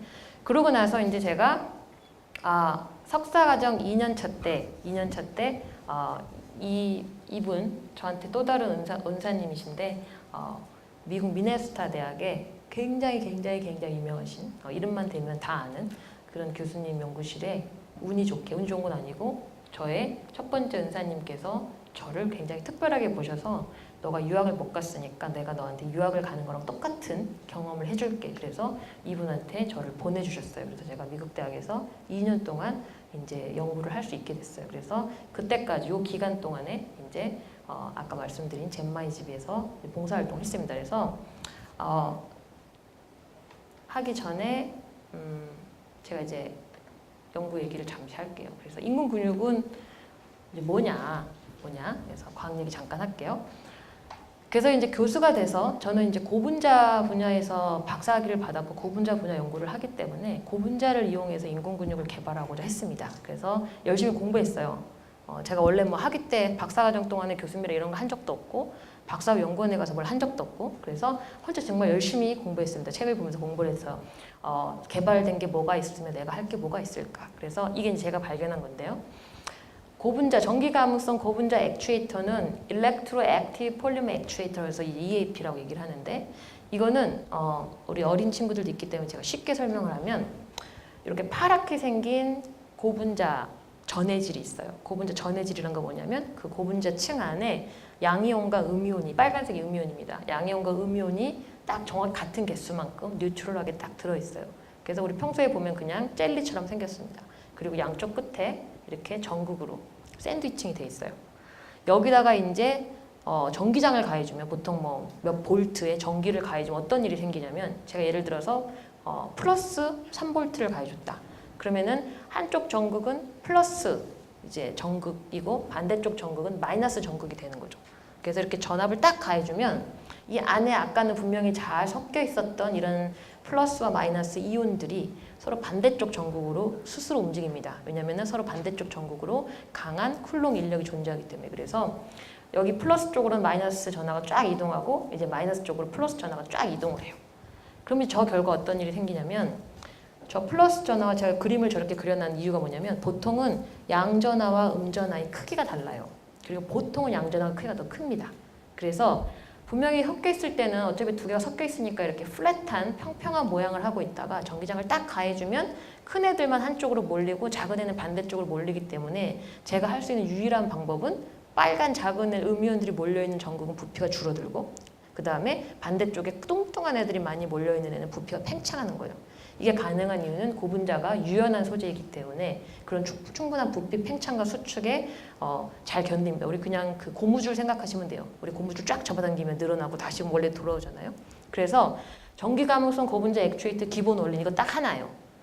양전하와 음전하가 섞여 있는 고분자 고분자층에 양쪽에 전극을 놓고 볼티지를 가해주게 되면 가해주는 방향에 따라서 이렇게 서로 반대 방향으로 굽습니다. 그럼 이 쉬운 거를 어디 할 수 있냐? 이게 위키피디아에 나온 건데요. 어떻게 할 수 있냐? 만약에 내가 손가락이 사고로 없어졌어요. 손가락이. 그래서 손만 있습니다. 그러면은 이제 물건을 집을 수가 없잖아요. 그러면 아까 구원이 같은 애는 이제 양손이 다 없기 때문에 입으로 하게 되죠. 근데 뭐 이제 뇌 질환을 앓고 계시거나 해서 전혀 이제 뭐 손발을 움직일 수 없는 사람이면 침대에 하루 종일 누워 있는 사람이다. 그러면은 도와주는 사람이 없으면은 아무것도 집지를 못해요. 그런 경우에는 이제 이런 인공 손가락을 만들어서 이제 이 뭐 지지대 같은 거는 그 상황에 따라 만들면 되고요. 이런 두 가지의 이제 액추에이터를 놓고 걸어주는 전압의 방향을 조절해서 어떤 공을 잡을 수도 있고 놓을 수도 있습니다. 그러니까 이런 사람들은 혼자 침대에 누워서 생활을 하면서 저런 이제 액추에이터, 그래서 이 신호는 어떻게 조절하느냐, 보통 어떻게 하냐면 눈 깜짝임으로 조절을 합니다. 그래서 뭐 눈을 한번 깜짝이면 뭐 쥐어라, 뭐 눈을 한번 뜨면 이렇게 펴라, 이렇게 해서 이렇게 조절을 해서 인공 손가락도 할 수 있고요. 팔을 만들고 싶다. 그럼 어떻게 되냐면 팔에는 이제 수축근과 팽창근이 있죠. 우리 2두 박근, 3두 박근 막 하잖아요. 그래서 이 양쪽에 걸려주는 전압의 방향을 조절해서 내가 여기를 수축시키고 여기를 팽창시키면 팔을 피는 거예요. 이렇게. 이 뒤에 근육을 수축시키고 여기를 팽창시키면 팔을 저렇게 피는 거고요. 반대로 하면 팔을 접는 거고요. 그래서 순전히 이런 전기 자극에 의해서 이런 고분자 물질을 가지고 인공 팔 혹은 인공 손가락 이런 모든 장기 인공 근육을 만들게 되면 전기 신호를 가지고 원하는 방향대로 이렇게 움직일 수가 있다. 그래서 이게 가장 기본적인 그 EAP 기반한 인공 근육에 활용되는 메커니즘입니다. 쉽죠? 무슨 말인지 아시겠죠? 그렇죠? 그래서 이런 것들이 있다는 거를 제가 이제 공부를 해서 알았어요. 아, 이런 걸 있구나. 그래서 누가 연구를 하고 있지? 열심히 찾아봤더니 불행하게도 대한민국은 로봇에 대한 연구는 굉장히 많이 돼 있는데 그 로봇이라 하면요 진짜 로봇, 그러니까 전시회 많이 하잖아요. 로봇들이 춤추고 막 하는 그 로봇은 이거를 다 이런 게 아닙니다. 그런 거는 정말 기계적으로 관절들을 다 연결해서 관절들을 굉장히 큰 전압으로 100V, 200V 이렇게 줘가지고 하는 그 무슨 댄서들이 하는 거 막 이렇게 모사하고 하는 것들을 하는 거고요. 이런 것들은 우리 몸에서 작동해야 되잖아요. 100V, 200V 이렇게 주면 사람 다 죽죠. 그렇죠? 못해요. 그래서 이런 EAP는 구동 전압이 다 3V 미만입니다. 3V 미만. 우리 인간이 느끼는, 그래서 혹시 나중에 집에 가셔서 그 1.5V AAA 전지 있잖아요. 그거 양쪽 끝에 이제 침 묻혀갖고 혀랑 손을 이렇게 해보면 느껴지는 사람도 있고 두는 사람 못 느껴요. 그게 이제 제가 주로 타겟팅하는 전압. 그냥 1.5V짜리 AA 건전지를 가지고 이렇게 작동할 수 있는 인공 근육을 만들면 언제든지 내가 필요할 때 건전지를 바꿔가면서 운동할 수 있는. 근데 만약에 이게 220V가 필요하면 외부 전원이 없으면 할 수가 없어요. 밖에 캠핑을 갔다 220V를 들고 다녀야 되잖아요. 할 수가 없는 거죠. 그래서 1.5V는 예민한 사람은 느끼고 안 예민한 사람은 못 느껴요. 3V는 다 느낍니다. 약간의 찌릿찌릿. 근데 이렇게 막 기분이 나쁘거나 이 정도는 아니지만 우리 몸에다 장착하고 오래 써야 되니까 사실 3V도 문제예요. 근데 어느 정도가 되면 쇼크가 오냐면 9V. 우리 그 도어락 전압이 9V거든요. 그래서 9V짜리 도어락 작동이 안 되면 외부에서 9V짜리 딱 쇼크를 가해서 문을 엽니다. 도둑들이 그렇게 많이 해요. 그건 이제 가면 상당한 데미지가 옵니다. 그래서 전압 범위가 굉장히 중요해요. 인체에 쓰려면. 그래서 제가 주로 타겟팅을 하고 있는 건 1.5V짜리 AA 전지. 근데 제가 이거를 찾아봤을 때 이런 연구를 불행하게도 우리나라에서는 거의 하시는 분이 없었어요. 그리고 미국 대학에는 꽤 있었습니다. 근데 대부분이 다 MIT와 하버드에 있는 특정 모 교수님들이 이런 연구를 하고 있었어요. 근데 그분들도 제가 지금 말씀드린 것처럼 1.5V짜리 이런 걸로 작동하는 저전압 액추에이터는 개발한 사례가 없었죠. 그래서 이거 내가 꼭 해서 구원이 같이 불편한 아이들의 인공 팔과 다리를 만들어줘야겠다라고 생각을 해서 그때부터 이제 연구를 하기 시작했습니다. 그래서 이게 이제 그 기본이 되고요. 그럼 이제 이게 움직이는 사례를 지금쯤 좀 졸리실 테니까 보여드릴게요. 뭘 우리는 하고 싶냐? 이런 거 하고 싶은 거예요. 이런 커피를 들고 있는 이런 로봇의 인공 손가락. 이거 원하죠. 이건 저희가 이미 작년도에 개발해서 이제 다 논문도 내고 특허도 다 냈습니다. 이렇게 할 수 있어요. 그리고 이거는 이제 유럽에 있는 대학들이 주로 하는 건데 문어가 혼자 막 움직이잖아요. 그렇죠? 잘 움직이죠. 근데 문어는 뼈가 있어요, 없어요? 없죠. 관절이 없는데 제가 무슨 재주로 이렇게 움직이지에 대해서 사람들이 호기심을 가지기 시작했어요. 그래서 문어의 구조를 열심히 잘라가지고 현미경으로 보면서 문어의 구조를 보고 이걸 가지고 문어의 구조를 미믹한 이런 다이들을 만들었어요. 그래서 비결은 뭐냐면 얘네들은 다 공기압으로 움직입니다. 그래서 오징어 같은 거 할 때 이렇게 여기다가 푹 쏴가지고 가잖아요. 그래서 얘는 제가 말씀드린 EAP가 아니고 공기압으로 움직이는 이런 문어. 그 다음에 물 속에서 움직일 수 있는 이런 물고기. 그래서 요새 세월호 수중 탐사 뭐 이런 것 때문에 막 이런 로봇의 필요성들이 많이 이제 인지가 됐었었는데 현재까지는 작동하는 게 없어요. 전기로는. 대부분 다 다 다른 종류의 이제 자극으로. 하지만 이제 이것도 저희가 이제 목표를 삼고 있는 거고요. 그 외에는 이제 이것도 공기압으로. 그래서 3D 프린터 들어봤죠? 3D 프린팅 기술이 액추에이터를 만드는 기술의 핵심 기술입니다.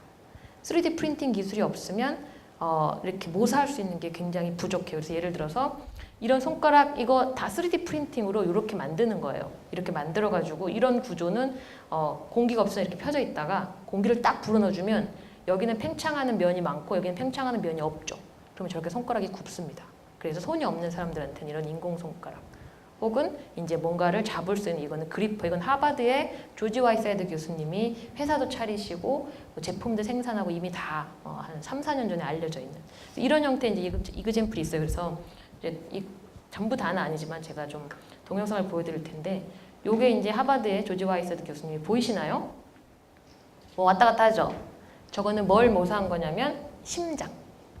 그래서 인공 근육은 보통 이제 생물학적인 용어로 자율신경계와 체성신경계 두 군데 다 쓸 수 있어요. 그래서 심장처럼 자극이 없이 자기 혼자 열심히 뛰는 이런 자율신경계 같은 것도 EAP로 모사를 할 수가 있고 혹은 이제 체성신경계로 시냅스에서 신호를 줘가지고 요만큼만 움직여라.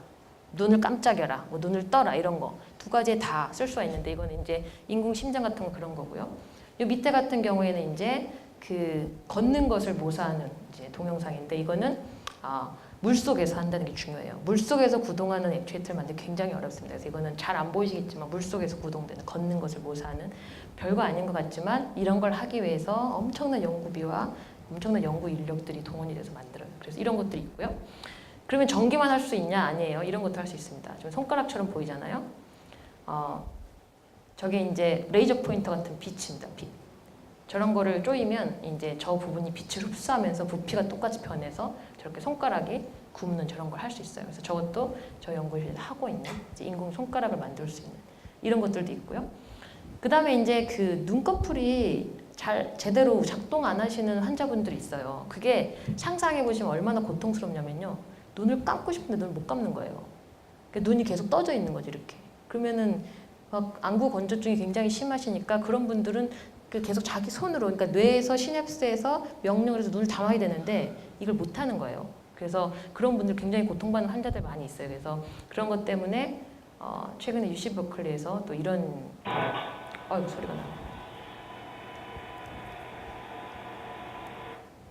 그래서 스마트 커튼이라고 해서 외부 자극 중에 빛인데요. 지금 일부러 두 개가 반대로 움직이게 디자인을 한 거여서 이게 어떤 빛을 딱 켜주면 커튼이 열렸다가 다시 끄면 커튼이 닫혔다. 그래서 꼭 두 개가 반대로 움직일 필요는 없고 그냥 증명을 하는 거예요. 그래서 저런 스마트 커튼을 도입을 하게 되면 외부에 뭐 예를 들어서 밖에 나가면 햇빛이 뜨겁다. 그러면 눈을 닫아라. 이런 것도 할 수 있고요. 꼭 사람의 인체가 아니더라도 집에 있는 커튼, 이제 블라인드를 할 필요가 없는 거예요. 블라인드를 비싼 돈 주고 하지 않고 저런 것들을 창문에다가 발라놓으면은 햇빛이 비치면 커튼이 딱 닫히고 햇빛이 해가 지면 다시 커튼이 열리고 뭐 이런 것들. 그래서 이런 연구도 또 하고 있습니다. 이것도 다 인공 근육의 예가 되겠어요. 이제 그 외에 실제 움직이는 것들, 이것도 하버드의 똑같이 조지 와이사이드 교수님이 이제 개발하신 액추에이터인데요. 아까 말씀드린 이제 실제 벤처를 하셔가지고 상품을 만드신 그래서 저거는 공기압으로 3D 프린팅이 된 액추에이터 스트립에 공기압을 주어서 달걀을 딱 집는 거죠. 굉장히 저 상징적인 의미가 있습니다. 왜냐하면 아까 보면은 익히지 않은 계란이라는 밑에 첨자가 있었거든요. 이거 굉장히 무서운 실험이에요. 딱 들어서 깨지면 이제 동영상 이제 재현이 안 되는 건데 아무 문제 없이 그래서 달걀 같은 거에 저런 걸 집는 것도 이제 처음으로 만들어서 이분이 정말 대학 교수인데 나이가 90이세요. 하버드 조지 와이사이드 나중에 집에 가서 한번 찾아보시면 조지 와이사이드 교수님 찾아보면 나이가 90살인데 지금도 매년에 두세 편의 사이언스 네이처 논문을 쓰시고 특허의 로열티를 받는 돈이 어마어마하시고 그런데 키도 엄청 크신데 정정하십니다. 그래서 학생이 이상한 소리 하면 바로 그냥 칼같이 딱 뭐라고 얘기하는 그분은 언제까지 연구를 하실지 정말 우리나라는 65세 되면은 은퇴해야 되잖아요. 미국 대학은 그렇지 않아요. 능력이 있으면 영원히 할 수 있거든요. 그래서 그분이 87세에 개발하신 그런 액추에이터입니다. 그래서 이런 것도 있고요. 그리고 저런 그리퍼를 또 다르게 그 그 유럽의 EPFL에서 개발한, 그래서 이거 똑같이 이제 계란인데 얘는 좀 유럽 계란이라 계란이 크고 얘는 계란이 작아요. 그래서 보시면 이제 잘 둘 수 있죠. 이렇게 잘 드는 게 중요해요. 그러니까 이렇게 움직이는 게 중요한 게 아니라 어떤 걸 잘 잡아서 충분한 힘으로 드는 거. 그래서 저런 것도 보였고, 저렇게 평평한 종이 같은 것도 잘 잡을 수 있다. 그래서 이제 이런 어디전 프로퍼티, 접착 능력이 굉장히 좋다, 이런 것도 보였습니다. 그 외에 이제 이것도 옆에 있는 거는 중국에 있는 이제 과학자들이, 이거 멈출게요, 개발한 건데, 애벌레 운동을 모사한 액추에이터가 됩니다. 그래서 이거 이제 애벌레 똑같이 3D 프린팅으로 파서 애벌레가 열심히 걸어가요. 애벌레가 실제 걷진 않지만, 여기 잘 안 보이시지만 라인이 여러 개가 있어가지고 공기가 들어가는 그 포션을 조절을 해요. 그래서 걷다가 갑자기 장애물을 딱 만난 거예요. 여기 투명한 장애물. 그럼 이제 지금부터 림보처럼 이제 장애물을 만나면 스스로 스마트하게 가야 되니까. 그래서 이제 여기다 공기를 불어주는, 그 아까 섹션, 아까 등에다 주로 공기를 불어줬고요. 지금 앞다리, 다리에다가 불어주는 거예요. 그러면은 이런 장애물을 혼자 능수능란하게 이렇게 잘 어떻게 하느냐, 다 프로그래밍 합니다. 그래서 어떠한 장애물을 어느 높이에서 만났을 때는 여기에 공기압을 얼마까지만 불어라. 그 다음에 내가 키를 얼마큼 세우고 싶으면 공기를 얼만큼을 해서 실제로 다 스마트하게 프로그램을 컨트롤할 수 있는, 그래서 이것도 이렇게 처음 데몬스트레이션 굉장히 큰 인기를 얻었어요. 그래서 이게 애벌레를 모사한. 그래서 이런 제가 좀 데몬스트레이션 보여드렸는데, 이거를 한 페이지로 정리하면 이렇게 돼요. 인공 근육의 소재인 이런 소프트 폴리머, EAP, 일렉트로 액티브 폴리머를 어디에 쓸 수 있느냐. 제가 지금 말씀드린 대로 로봇. 근데 로봇은 이제 여러 가지 의미가 있는데, 사람들이 제일 처음에, 그러니까 거의 지금 30년 전 얘기예요. 제일 처음에 타겟팅했던 거는 산업 현장에 막 냄새 많이 나고 분진 많이 날리고 혹은 막 방사선 나올 수도 있고, 일본의 뭐 후쿠시마 원전에 가서 뭔가를 해야 되는 작업에 사람이 못 들어가잖아요. 그런 데 가서 일할 수 있는, 3D 현장에 가서 아무런 데미지 없이 일할 수 있는 로봇을 만들자. 이게 가장 고전적인 로봇의 개념이에요. 그랬다가 이제 최근에 사람들이 혼자 사는 사람들이 많아지고 집을 봐주는 로봇이 필요하는 막 이런 문제가, 우리 지금 그 혼자 로봇 청소기 있잖아요. 로봇 청소기의 개념이 나온 지도 얼마 안 됐어요. 그래서 그런 거와 비슷하게 우리 집에 있는 꽃에 물도 좀 주고, 이런 인텔리전트한 이런 로봇, 이런 것도 최근에 일본에 1가구 세대가 많기 때문에 수천만 원을 주고 저런 로봇을 사서 집에다 갖다 놓는. 그래서 어떤 일본 사람들은요, 집에 딱 들어가서 내가 벨을 누르고 들어가는 게 싫은 거예요. 그래서 내가 딱 들어갔을 때 누가 문을 열어주고 나를 반갑게 맞아주는 그런 로봇이 있으면 좋겠다. 그래서 2천만 원을 주고 그런 로봇을 사면 그 로봇이 하는 일은 집에 있다가 주인이 오는 발소리의 프리퀀시를 느껴가지고, 사람마다 발소리 프리퀀시가 다 달라요. 그래서 자기 주인의 발소리의 프리퀀시 로봇이니까 정확히 캐치합니다. 그래서 그걸 캐치하면 문을 열어주고 일본말로 이제 주인님 오셨습니까? 이거 하는 역할의 로봇도 있어요. 그래서 이런 로봇들은 지금 실제로 이제 좀 대중화가 돼가고 있고요. 그 다음에 이제 지금 학계에서 많이 연구하고 있는 것들이 이제 서저리 로봇인데, 로봇 수술 들어보셨죠? 로봇 수술이 도입된 병원들이 이제 많진 않은데 상당히 많이 하고 있고, 실제로 우리 사람의 손이 정밀도가 뭐 아무리 장인 정신 해가지고 수술을 뭐 10년, 20년, 30년 할수록 점점점 더 잘하시지만 또 동시에 노화가 일어나기 때문에, 시각이나 손의 근육, 신경 같은 것들이 노화가 일어나기 때문에 정확도가 떨어질 수밖에 없어요.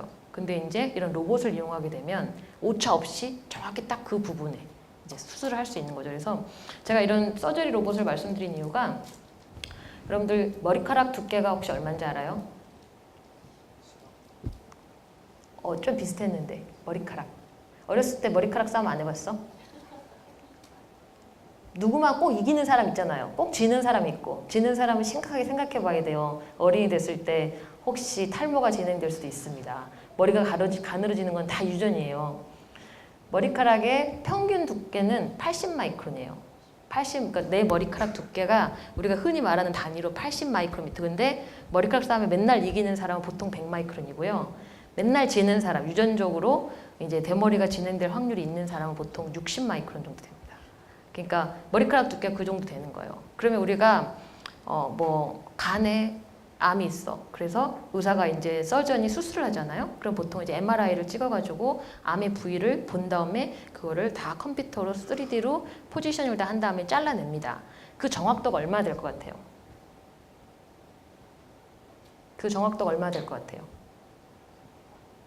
거의 밀리미터 단위예요.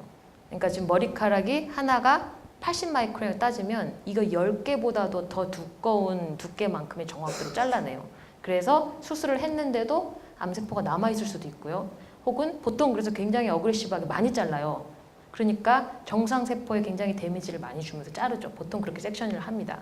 근데 이제 로봇 수술을 하게 되면 로봇은 1마이크론 단위로 정밀하게 제어할 수가 있어요. 그러니까 이 문제가 뭐냐면 사람의 손도 있지만 가위의 정확도가 사람의 손과 또 같이 또 부과가 되잖아요. 근데 저 로봇이 갖고 있는 암은 정말 정말 얇은 1마이크론짜리 나이프로 그 부분을 지지는 거예요. 그래서 지져서 죽이는 겁니다. 잘라내는 게 아니라 지져서 죽이는 거여서 정밀도가 엄청나게 높아요. 그래서 다른 부위보다 특히 뇌 같은 경우에 다른 부분에 데미지를 주고 싶지 않은 거죠. 보통은 뇌 종양이나 뇌출혈 같은 걸로 수술을 하면 뇌종양 같은 경우 특히 머리는 여러 번 열 수가 없기 때문에 굉장히 어그레시브하게 다 잘라내요.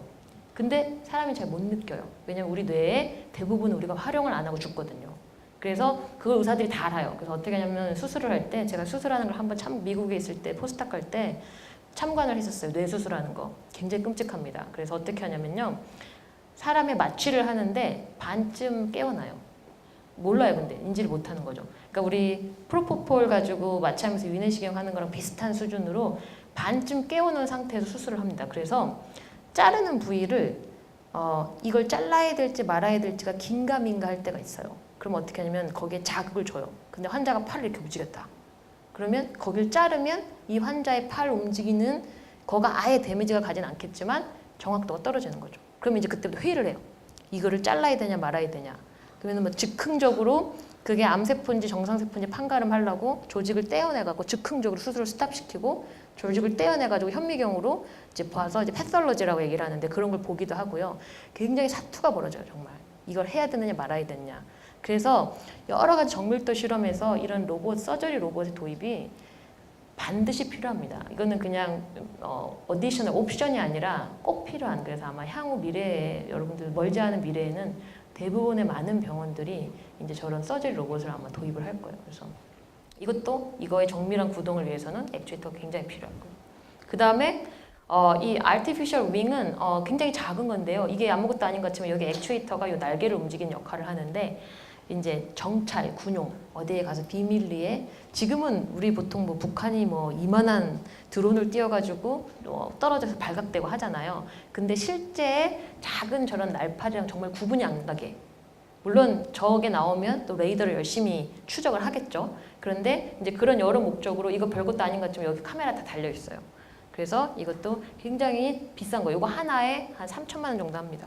그래서 레이저로 저거를 다 잘라가지고 이제 이빔 리소그라피라고 얘기하는 기술로 저걸 만들어서 액추에이터가 중간에 굉장히 중요한 날개를 움직이는 이제 부품으로 들어가 있는 거고 저거를 이제 군사 기밀 지역에 이제 첩보를 이제 캐내는 그런 용도로 쓰는 거죠. 그래서 우리 앞으로 한 10년쯤 있으면 세상이 정말 쌀벌해질 거예요. 내가 아무리 창문을 다 닫고 살아도 우리 사생활을 옆집이 마음만 먹으면 저런 거를 띄워가지고 블라인드 사이에서 열심히 관측을 하는 거죠. 저 집이 뭘 하고 있나 이런 걸 할 수 있는 이런 쌀벌한 날이 올지도 모릅니다. 그래서 이런 것도 있어요. 그리고 이제 눈꺼풀 못 닫는 사람들을 이걸 어떻게 억지로 닫을 수가 없기 때문에 여기 아까 내가 잠깐 보여준 동영상이 그런 거예요. 여기 스마트 렌즈를 우리 렌즈 하듯이 눈에다 끼워가지고 나는 이걸 못 움직이지만 여기 있는 렌즈가 알아서 눈꺼풀처럼 닫았다 열었다 닫았다 열었다 해서 동공의 손상을 최소화해주는 이런 것도 다 소프트 액추에이터가 되고요. 요거는 액추에이터랑 좀 거리가 먼데 제가 꼭 얘기하고 싶어서 넣었는데 아티피셜 스킨은 뭐냐면 우리 화상 환자들이 화상을 입으면은 이제 고통스러운 나날이 계속되잖아요. 왜냐하면 화상 입은 부위에 피부가 자라지 않기 때문에. 근데 특히 화상을 어린 나이에 입게 되면 내 몸은 계속 자라는데 그 화상 입은 부분은 피부가 안 자라잖아요. 그러니까 이제 거기가 계속 땡기는 거죠. 그러면 계속 수술을 해줘야 돼요. 자라면서 계속 수술을 해줘야 되는데 그게 보통 일이 아닌데 그 수술을 해줄 때 다른 신체 부위에 있는 피부를 뜯어다가 이제 재생을 합니다. 내 피부에 면역 반응이 없으려면. 그러니까 2배로 힘든 거예요. 멀쩡한 데를 피부를 뜯어내니까. 그렇다고 그게 깨끗하게 재생이 되지 않아요. 다 흉터가 남습니다. 그럼에도 불구하고 이런 화상 입은 부분이 너무 고통스럽기 때문에 이제 그런 수술을 해요. 근데 그런 수술을 하면 한계가 있어요. 커버할 수 있는 한계. 그래서 최근에는 이제 인공 스킨이라고 해서 이제 이런 아티피셜 스킨인데 이런 걸로 피부 제 세포를 가지고 스템셀에서 키워가지고 인공 스킨을 만들어서 여기다가 붙입니다. 그러면 내 살을 안 뜯어내도 돼요. 문제가 뭐냐면 이렇게 붙인 스킨에 감각이 없어요. 그러니까 피를 낼 만큼 뭘로 찔러도 몰라요. 그리고 만약에 팔꿈치가 안 움직여서 여기다 인공 팔꿈치를 달아도 이 팔이 뒤로 젖혀져도 몰라요. 감각이 없으니까. 이거는 그냥 단지 컴퓨터로 움직이는 것만 조절을 할 뿐이지.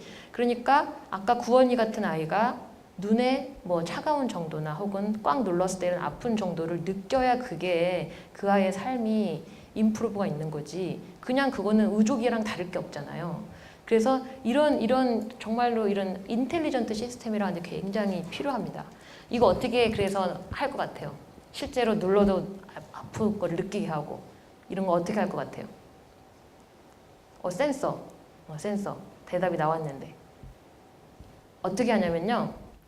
이거 자체가 아까 액추에이터가 움직이는 원리가 뭐라 그랬냐면 전기장을 주어서 전하가 분리가 되면서 움직인다고 그랬잖아요. 역으로 우리 핸드폰 터치랑 똑같아요. 여러분들 핸드폰 열심히 터치하면 막 문자 칠 수 있죠. 그 원리가 뭔지 혹시 알아요?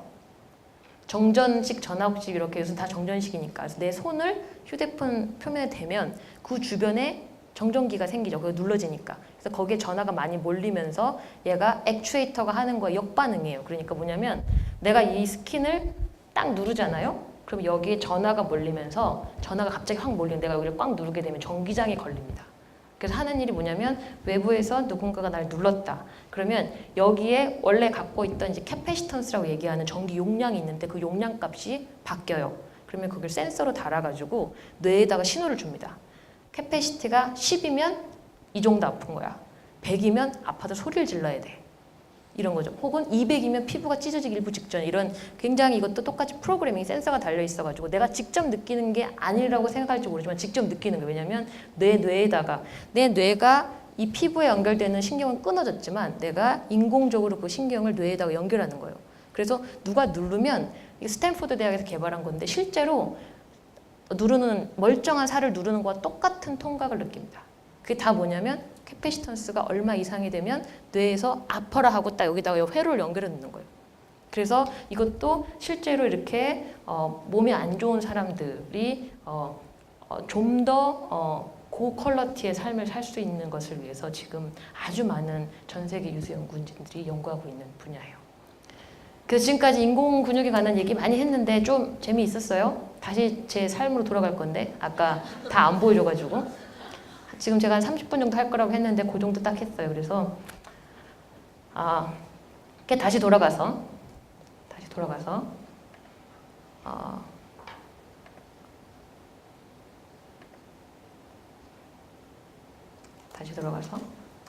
그래서 여기까지 얘기했어요. 자, 그래서 이제 인공 근육에 관한 연구를 하겠다는 모티브를 대학교 3학년 때 처음 얻었다라는 얘기했었고, 그래서 이제 제가 석사과정 2년차 때 미네소타 대학에 있는 이제 이 교수님, 그래서 지난주에도 일본에서 뵀어요. 굉장히 저한테는 아빠 같은 분이시고 여기는 우리나라 이제 방문하셨을 때 제가 투어 시켜드리면서 같이 돌아다닌 건데 저 때 제 미국 생활을 생각해 보면요. 대학원 때 교수님이 맨날 칭찬을 해줘서 어깨에 막 뽕이 여기까지 들어가가지고 유학을 갔어요. 영어도 잘했습니다. 저는 분명히 영어를 잘한다고 생각했는데 버거킹에서 햄버거를 시킬 수가 없었어요. 왜냐하면 일단 버거킹의 캐시어들이 다 흑인이에요. 다 흑인이에요, 흑인. 그런데 흑인이 하는 영어를 다 알아들을 수가 없고요. 우리 그런 그 무한도전 보면은 그런 많이 하잖아요. Would you like to something to drink? 이걸 다 말하는 데는 비행기 스튜어디스밖에 없습니다. 그걸 풀 센텐스로 다 절대 물어보지 않아요. drink? 끝. 근데 처음에 버거킹에 가서 햄버거를 시키는데 첫 질문이 뭐였냐면 here to go를 물었어요. 지금은 알죠. here to go. 그리고 지금은 또 버거킹 같은 데 가면 많이 써있죠. 제가 갈 때만 해도 here to go라는 단어를 교과서에 배운 적이 없어요. 어디 교과서에도 here to go는 없어. 근데 흑인 이렇게 뚱뚱한 여자분이 스웨그가 가득 찬 동작으로 뭐라고 얘기를 하는데 알아들을 수가 없는데 보통 우리 한국 사람들 영어를 못하면 어떻게 하게요, 반응이? 웃으면서 yes 그럽니다.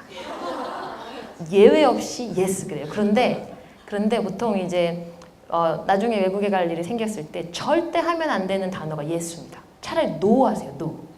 왜냐면 yes에서 감옥 간 사람도 많이 있어요. 그래서 절대 하면 안 되는 단어가 yes인데 몸에 뱄어요. 그게 뭔지 잘 모르겠어. 중고등학교 교육을 통해서 못 알아듣는 단어가 나오면 일단 웃어요. 그 다음에 또 물어보면 yes. 그래서 버거킹에 햄버거를 시키러 가서 here to go를 못 알아들어서 한 달을 못 알아들었는데 아무도 안 가르쳐줘요. 다 웃고 있어요. 왜? 자기 다 경험해봤거든. 너가 스스로 알아들을 때까지 아무도 안 가르쳐줬어요. 그래서 처음에 갔을 때는 정말 너무 험난했어요. 일단 말도 안 통하지. 나는 영어를 굉장히 잘하는 줄 알았는데 그건 다 리튼이었고 스피킹을 내가 이렇게 못 알아듣는구나. 히어링을 우리가 영어 독해, 우리 시험을 위한, 수능 시험을 위한 히어링은 굉장히 분명히 잘했었는데 실제 현지 영어를 이렇게 못 알아듣는구나. 그래서 너무 힘들었고 또 새로운 연구 테마를 받아 이분의 연구를 진행하면서 굉장히 힘들었는데 이분이 성격이 100번을 틀려도 100번을 다 기다려주는, 그러니까 한국 사람한테는 흔히 나오지 않는, 저도 학생들 그렇게 못 기다려줘요. 근데 100번을 실패해도 별로 얘기하지 않고 한 번 하고 마는 이런 성격을 가지신 분의 밑에서 제가 2년 동안 교환학생으로 유학생활을 하면서 굉장히 많은 걸 배웠습니다. 그래서 실제로는 이제 그 후에 박사학위를 하고 이제 박사학위를 제가 29살 때 이제 지금은 흔하지만 20대 박사가 제가 박사할 때는 흔하지 않아서 20대 박사를 하면 이제 신문에 나오는 그럴 때였어요. 그래서 제가 29살에 박사학위를 했죠. 그래서 박사학위를 하고 제가 이제 포스닥 박사후 연구원을 감에 있어서 굉장히 당당하게 기죽지 않고 굉장히 자연스럽게 외국 사람들이랑 연구 활동을 할 수 있게 되었던 계기가 바로 이제 이분과의 제가 2년간의 유학 생활이 29살 때 제가 이제 박사학위를 하고 미국 유학을 갔어요. 그리고 31살 때 뭐 했을 것 같아요? 결혼했겠죠, 그죠? 네, 자꾸 애 있다고 얘기했으니까 애를 혼자 낳진 않았을 땐 결혼했겠죠, 그죠? 그래서 31살 때 결혼을 했는데 저희 남편과 10년 딱 연애하고 결혼했어요. 31살에. 그리고 올해가 결혼 10주년이에요. 그래서 결혼 10주년 한 지 지금 한 3주 정도 됐어요. 그래서 20년을 우리 남편과 함께 했습니다. 그래서 제가 나이가 41살인데 반평생을 정말 재미없게 한 남자랑만 연애하고 한 남자랑만 밥 먹고 한 남자랑만 같이 사는 이런 상황이 됐어요. 그래서 31살에 결혼을 했고 저희 남편도 이분 밑에서 이제 공부를 했기 때문에 저희 이제 흔히 말하는 CC, 랩 CC가 되죠. 그래서 했어요. 그래서 31살 때 이제 박사학위를 했고 결혼을 했고 그리고 이제 31살, 32살에 교수가 됐어요. 대학 교수가. 근데 이제 결혼을 하면은 이제 애를 낳아야 되는데 또 하필 저희 남편이 안동 김씨 굉장히 유명한 집에 또 장손이에요, 장손. 그래서 또 저보다 나이가 한 살이 어립니다. 그래서 시부모님이 연상의 여자와 결혼하는 것도 이해가 안 가는데 나이가 자기보다 한 살이나 더 많은 남편이니까 30살에 저랑 결혼한 거죠. 근데 와이프가 애 낳을 생각을 안 해. 왜? 바쁘거든. 이제 대학 교수가 됐으니까 교수 하려면 이제 학생들을 열심히 가르쳐야 되고 연구실을 셋업을 해야 되고 펀딩을 따라다녀야 되고 또 강의도 해야 돼요. 할 일이 너무 많습니다. 근데 애는 낳아야죠. 왜냐면 애를 제가 너무 좋아하기 때문에 애를 낳긴 낳아야 되는데 도저히 이 상황에서 애를 낳으면 둘 중에 하나는 포기할 것 같은 거예요. 아예 육아를 포기하든가. 그러니까 저는 이제 포항공대에 있으니까 포항에 살면서 저희 어머니는 경기도 안양에 계시고 이제 흔히 많은 젊은 부부들이 하는 것처럼 애를 엄마한테 보내고 주말에만 보러 가는 이런 삶을 택하든가 아니면 교수의 삶을 포기하든가 이래야 되는 거의 그런 상황이었는데 과학자로서의 제 삶에 너무 만족했기 때문에 교수의 삶을 도저히 포기할 수 없었어요. 그렇다고 애를 제가 너무너무 좋아하기 때문에 제 애를 엄마한테 보내놓고 애 없이 살 수도 없었어요. 그래서 차일피일 계속 미루다 보니까 이제 애를 안 낳는 거죠. 저는 분명히 31살에 결혼을 했는데 애를 계속 안 낳고 여기까지만 하고 미루다 보니까 끝도 없이 미루게 돼서 이제 소위 말하는 노산. 그래서 포항에서는요, 제가 우리 요 귀여운 제 아들을 35살에 낳았는데요. 한국 나이로 이제 36살인데 35에 우기고 있는데 35에 낳았는데 제가 있던 산후조리원에서 제가 최고로 나이가 많았고요. 셋째 엄마보다 나이가 많았어요. 서울에서는 그렇지 않다고 하는데 그래서 굉장히 그 고령 산모로서 안 해도 되는 검사를 다 하고 뭐 이런 거 있죠. 굉장히 불편한 대한민국에서 굉장히 불편한. 그래서 이때가 언제냐면 제가 이제 부교수로 승진하고 나서 그리고 이제 테뉴어라고 해서 이제 정규직을 이제 영년 그거를 보장받는 심사를 다 통과하고 나서 그러고 나서 이제 아이를 낳았죠. 그래서 아이를 낳고 생각했어요. 부모님한테 굉장히 잘해야 됩니다. 저도 엄마한테 되게 잘하는 딸이었는데 못되기도 많이. 원래 딸들이 엄마한테 못된 소리 많이 하잖아요. 뭐 이렇게 툭툭 오히려 남 아들보다 훨씬 더 툭툭. 저도 많이 그랬던 것 같은데 애를 낳고 보니까 이 스스로 크는 게 절대 아니에요. 새벽에 기저귀는 누가 갈아줬으며 밥은 젖은 누가 먹였으며 저는 그 많은 해외 출장과 그 많은 상황에서도 모유 수유를 1년 동안 했는데 비행기 화장실 안에서 유축해가지고 냉동실에 넣어가지고 다시 한국에 가져와서 애기 먹이고 막 그랬어요. 그래서 굉장히 극성으로 그래서 애를 키워보니까 부모님께 굉장히 잘해야 된다는 생각을 했고 또 한 가지 생각한 게 뭐냐면 애를 낳기 전에 성인과 애를 낳은 후에 성인의 철듦은 비교가 안 돼요. 35살 이전에 저는 어디에 가서 대학 교수 임례하고 몸이 힘줄 줄 알았지 되게 철없는 사람이었다고 생각을 하고요. 애를 낳고 나면 철이 듭니다. 그래서 나중에 이제 우리 학생들 뭐 10년, 20년 후에 결혼해서 이제 그런 또 갈등하는 시기가 올 거예요. 그래서 내 삶을 좀 윤택하게 하기 위해서 나는 애를 안 낳겠어. 이런 생각을 하면 평생 차일디시하게 살다가 죽는 거예요. 애를 낳아봐야 인간이 됩니다. 그래서 우리 아이를 낳고 제 시간이 굉장히 많이 쫓기고 정말 일적으로 보면 손해를 굉장히 많이 봤어요. 지금도 뭐 이렇게 와서 서울에 오랜만에 왔으면 볼일을 쫙 보고 가야 되는데 오늘 막차 타고 가야 되거든요. 왜냐면 우리 애가 지금 제가 전화기를 무음으로 해놨는데 아마 끝없이 전화했을 거예요. 엄마 언제 와? 엄마는 왜 맨날 거짓말만 해? 9대면 온다고 했잖아. 제가 9시 퇴근하는데 맨날 하는 말이에요. 9대는데 왜 안 와? 그래서 지금 9야 그러면 9하고도 바늘이 조금 더 움직였어. 가끔 무슨 생각을 하냐면 제가 초등학교 때 아무도 가르쳐주지 않았는데 9와 10 사이에 이제 눈금이 뭐 있잖아요. 5개가 있으면 그 한 개 사이에 각도가 몇 도인지 스스로 알았습니다. 우리 그거 산수 시간에 나중에 배우잖아요. 12를 360도 나누면 이거 각도 하나가 30도고 그거 모르는구나. 문제에 나오는데 예를 들어 9시 뭐 25분이면 두 개 바늘이 이루는 각도가 몇 도인가? 이런 거 혹시 안 풀어봤어요? 풀어봤죠? 그럼 어떻게 하냐면 보통은 얘가 움직인 거 각도에 놓고 움직임 하잖아요. 그거를 제가 초등학교 때 스스로 깨우쳤거든요. 엄마 기다리다가. 근데 우리 아들이 왠지 곧 지나면 스스로 깨달을 것 같아요. 왜냐면 벌써부터 9에 있어야 되는 바늘이 움직이는 걸 알거든요.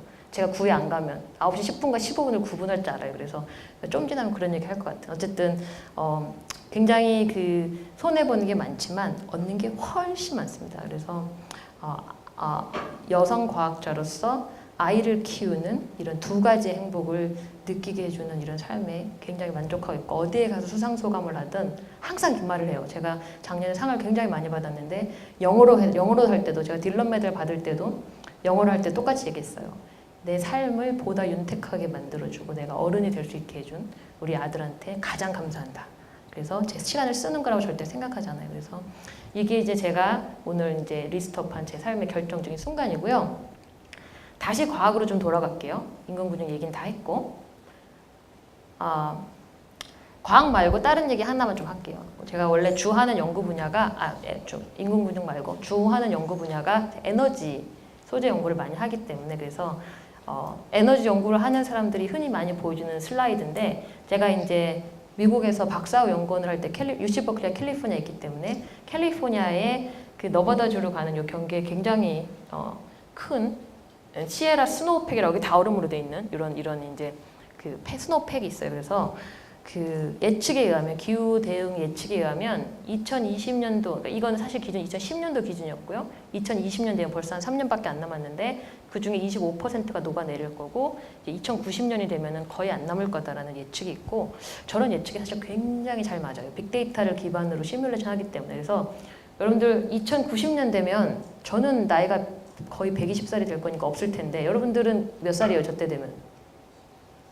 살아 있습니까? 살아 있어요? 80살? 저는 아마 113살일 텐데 여러분들 저랑 몇 살 차이 나는지 모르겠네.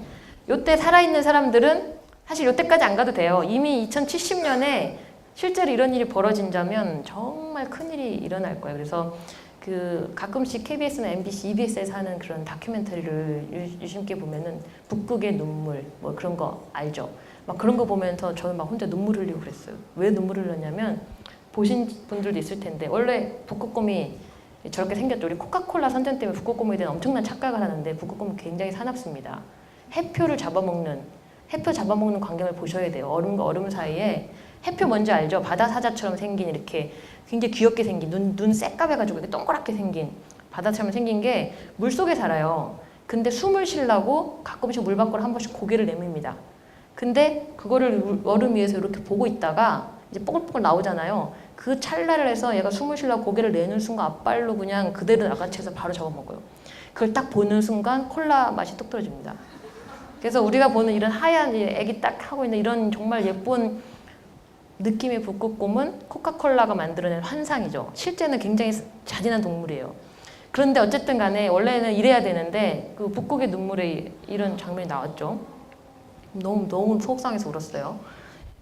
빙하가 다 녹아내겨서 일단은 얘네들이 생존이 안 되는 거야. 건너가서 사냥을 해야 되는데 다 이렇게 돼 있고 여기다 그리고 그 물고기들이 없어요. 다 흘러가지고 다른 남쪽으로 내려가가지고. 그래서 이러 있어야 되는 북극곰이 이런 북극곰으로 지금 굉장히 많이 발견되고 있어요. 그래서 벌써 저거 자체가 뭐 때문이냐면 저 빙하가 녹기 때문에. 그래서 굉장한 이런 지구온난화가 엄청난 사회적 이슈입니다. 그래서 지구온난화가 왜 일어나냐에 대해도 지금 뭐 연구 주제긴 하지만 아직도 이유는 불분명해. 많은 분들이 이제 뭐 대기가스에 의해서 오존층의 파괴 때문이라고 얘기를 하지만 또 그게 아니라는 분들도 있습니다. 그래서 또 그건 그분 전문가들이 얘기겠지만 어쨌든 이 사진이 정말 극명하게 우리가 지금 대처 있는 상황을 보여주는 거예요. 그래서 대체 에너지, 화석 연료를 사용하지 않는 대체 에너지에 관한 연구를 많은 연구진들이 하고 있고 저도 하고 있어요. 그래서 화석 연료를 사용하고 있지 않고 클린한 대체 에너지의 대표적인 선두주자가 연료전지고 연료전지는 초등학생들도 다 알아요. 저 가끔씩 초등학생들한테 이메일 많이 받아요. 뭐 연료전지에 대해서 궁금한 게 왜냐면 연료전지 치면 제가 나오거든요. 네이버에 치면 제가 나오거든요. 그래서 보내서 막 많이 하는데 놀랍게도 이 연료전지의 개념은 무려 1839년도에 윌리엄 그로브라는 미국 과학자가 처음으로 그러니까 옛날 사람들 정말 똑똑했어요. 1800년도에 저걸 왜 개발했는지 모르겠어. 근데 연료전지에 이 수소와 산소의 이 물을 형성하는 반응에 의해서 전기를 낼 수 있다는 게 무려 1839년도에 개발이 됐죠. 근데 혹시 주변에서 전기차 봤죠? 연료전지 차 봤어요? 봤어요? 못 봤죠? 왜냐면 아직 상용화가 안 돼 있거든. 전기차는 상용화가 됐는데 연료전지가 전기차보다 더 오랜 역사를 가지고 연구됐어요. 전기차가 연구된 지는 얼마 안 됐는데 최근에 상용화가 됐죠. 왜 연료전지가 상용화가 안 될까요? 대기가스를 확 줄일 수 있는데 이유가 뭔지 혹시 알아요? 자신 있게. 볼티지가 그거 맞는 얘기야. 1.23V밖에 안 돼요. 또 그래서 출력 효율이 좀 떨어집니다. 또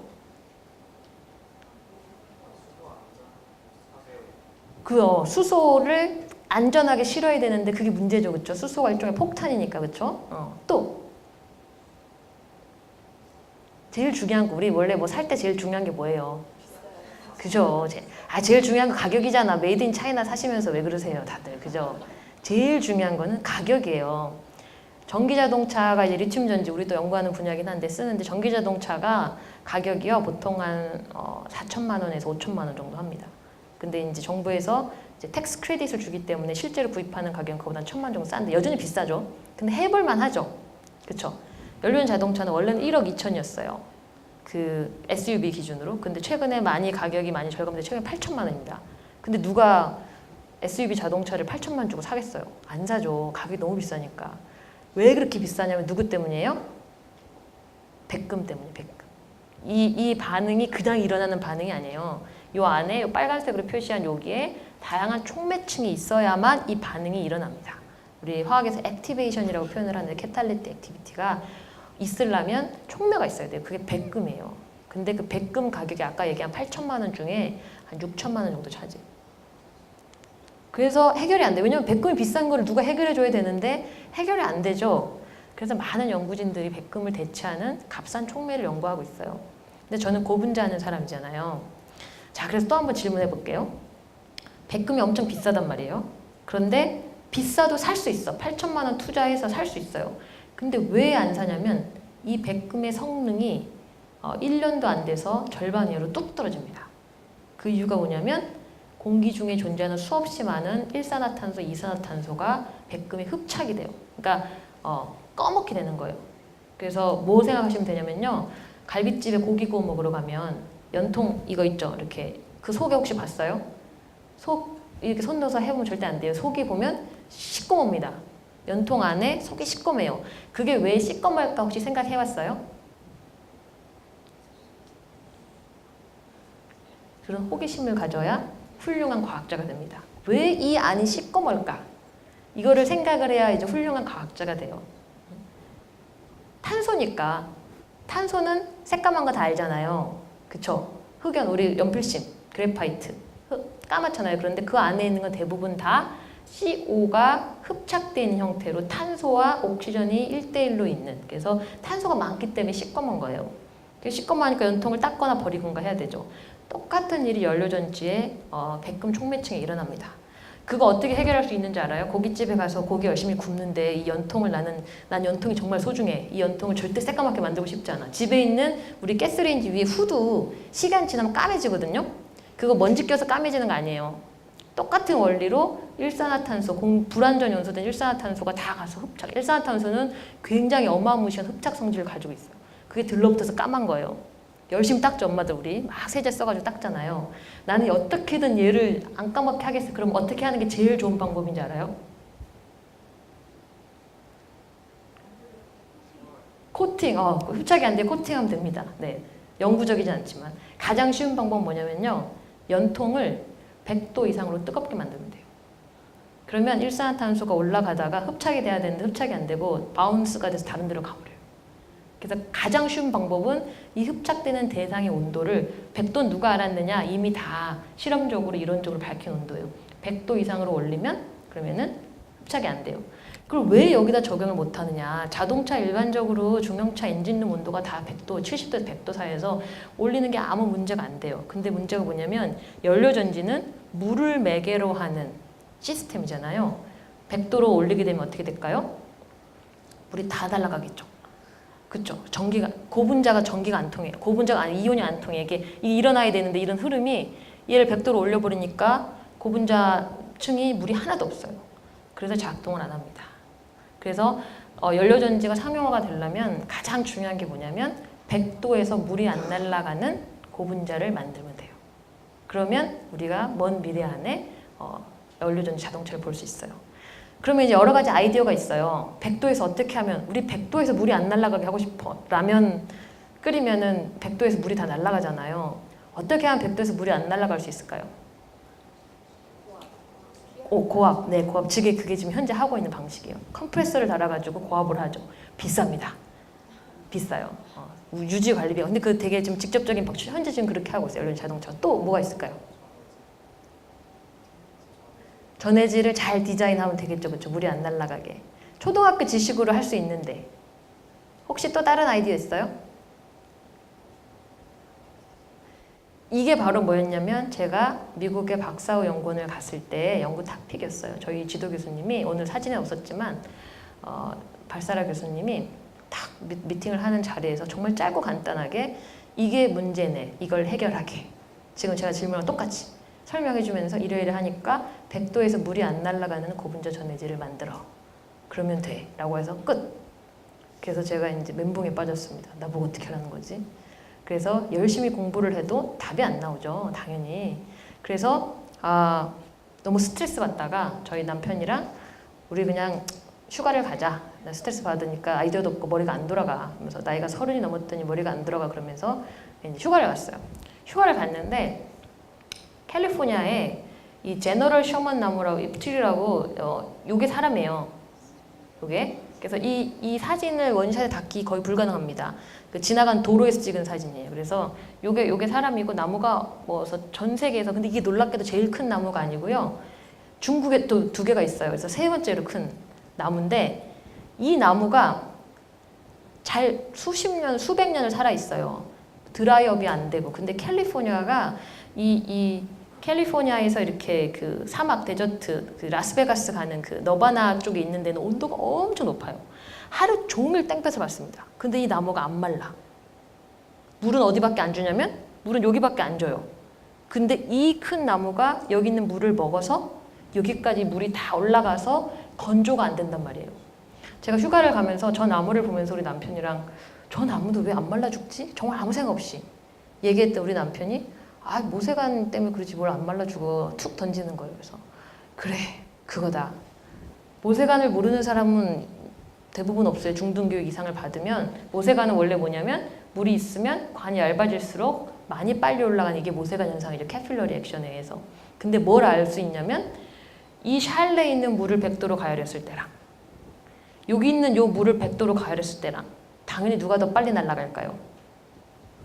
샬레는 훨씬 날아가죠. 요 안에 찡겨 있는 요 물을 빨리 날리기는 매우 어렵습니다. 입으로 쪽 빨지 않는 한 스스로 앞에서 아무리 가열을 해봐야 안에 완전히 안정화가 딱 돼 있기 때문에 안 날아가요. 그게 바로 이 나무가 드라이업 되지 않고 살아가는 원리예요. 그래서 이거를 생각해내서 제가 다시 빨리 돌아가서 빨리 돌아가자고. 그래서 남편한테 욕을 엄청나게 먹으면서 잘 돌아갔어요.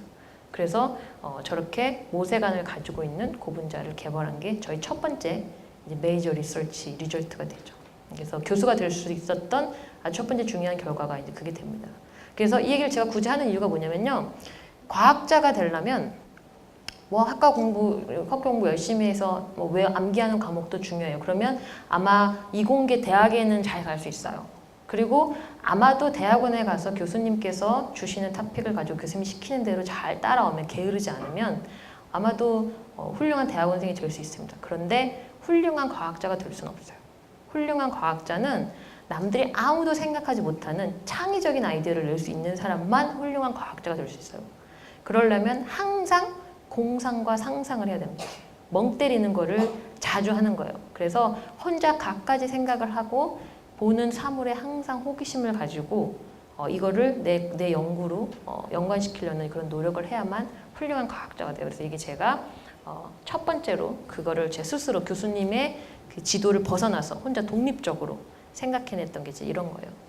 그래서 제가 오늘 1시간 반 장시간 얘기했는데 끝나기 전에 이것만 얘기할게요. 제가 우리 학생들한테 항상 이런 얘기 하는데 훌륭한 과학자가 되려면 이거를 하라고 얘기를 합니다. 그래서 매일매일 목표를 확립하라면 뭐냐면요. 여러분들 아침에 샤워하잖아요. 그죠? 샤워할 때 무슨 생각해요? 노래 불러요? 유행가 부릅니까? 나도 학생 때는 그랬던 것 같아요. 인간이 아마 하루에 샤워하는 시간을 30분이라고 합시다. 매일매일 씻는 사람 다 매일매일 씻을 테니까 하루에 30분을 한번 다 합쳐보시면요. 엄청나게 긴 시간이 나와요. 그 30분을 노래하고 딴 거 하는데 쓰는 사람이랑 그 30분 동안 혼자 열심히 생각하는 사람과의 차이는 10년이 지나고 20년이 지나면 차이가 굉장히 많이 나요. 그래서 저는 아침에 샤워하는 동안에 뭘 하냐면 그날 하루에 일할 계획을 쫙 세웁니다. 지금 출근을 몇 시에 해서 몇 시부터 몇 시까지 뭘 하고 몇 시부터 몇까지 뭘 하고 해서 하루에 계획을 다 세우고 그거를 최대한 다 하고 퇴근하려고 최선을 다해요. 매일매일 열심히 산다는 얘기죠. 그래서 우리 학생들한테도 매일매일 목표를 확립하라고 정말 여러 번 얘기하는데 사실은 못 지키는 학생들이 훨씬 많은 것 같아요. 생활 습관이라는 게 무섭기 때문에 나는 그 시간에 유행가 부르는 게 훨씬 더 내 스트레스를 릴리즈하는 데 도움이 된다고 얘기하는 학생들이 있어요. 근데 제 기준에서는 하루에 짬을 내서 매일매일 할 일을 확립해라. 이게 되게 중요하고요. 다 읽지는 않을게요. 근데 이 밑에 가서 요거 얘기할게요. 생각대로 살지 않으면 사는 대로 생각하게 된다. 저것도 내가 꼭 해주고 싶은 말인데 생각이 없이 사는 게 익숙해진 학생들이 있어요. 별 생각 없이 그냥 시간이 흘러가는 대로 사는 거예요. 그런데 저거랑 똑같은 말이 뭐냐면요.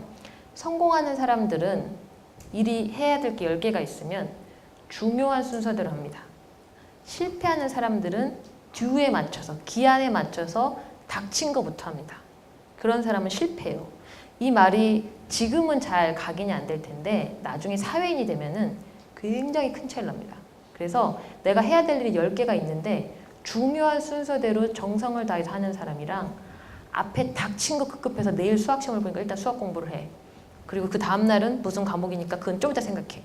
이렇게 사는 것이 습관화가 된 사람은 주도적인 학습을 할 수가 없어요. 그래서 실패하는 삶을 살게 됩니다. 그래서 이것도 1, 2년 안에 해결이 안 되는 문제고요. 앞으로 10년, 20년 생각해야 되는 문제여서 제가 미리 얘기를 하고 싶어요. 그래서 오늘 장시간에 거쳐서 얘기했는데 가끔씩 스스로한테 나중에 직장이 될 때 지금은 학생이고 공부가 본업이기 때문에 하지 않겠지만 나중에 이제 사회에 진출하게 되면 스스로한테 이 질문을 한번 해보세요. 나는 내가 꿈꾸던 삶을 살고 있는가? 이 질문에 대해서는 상당히 많은 사람들이 그렇다고 대답할 수 있어요. 나는 돈을 많이 버는 직장에 가는 게 전부야. 돈만 많이 벌어서 주말에 놀러 다니고 스키 타러 다니고 풍족하게 살겠다. 그러면 내가 꿈꾸던 삶이죠. 그러면 이 질문에 대해서는 예스라는 답이 굉장히 많습니다. 그런데 나는 가슴 뛰는 삶을 살고 있는가? 라고 질문하면 많지 않아요. 돈을 많이 번다고 가슴이 뛰는 경우가 없는 경우가 많기 때문에. 그런데 제가 몸담고 있는 교수, 학생들을, 어린 아이들을 과학자로 육성하는 이 교육자적인 그런 직업과 동시에 창의적인 연구를 할 수 있는 이 교수라는 직업은 내가 꿈꾸던 삶이면서 동시에 매일매일 새로운 발견을 할 때마다 가슴 뛰는 그런 희열을 맛볼 수가 있어요. 그래서 미래에 내가 뭐 하고 싶을까 생각을 할 때 나는 가슴 뛰는 삶을 매일매일 살고 싶다. 그러면 대학 교수라는 직업 그리고 연구를 하는 연구자의 직업을 한 번쯤은 고려해 보시면은 매일매일 저처럼 작은 것에 흥분하고 만족해하면서 가슴 뛰는 삶을 살 수 있어요. 오늘 여기까지 발표하도록 하겠습니다.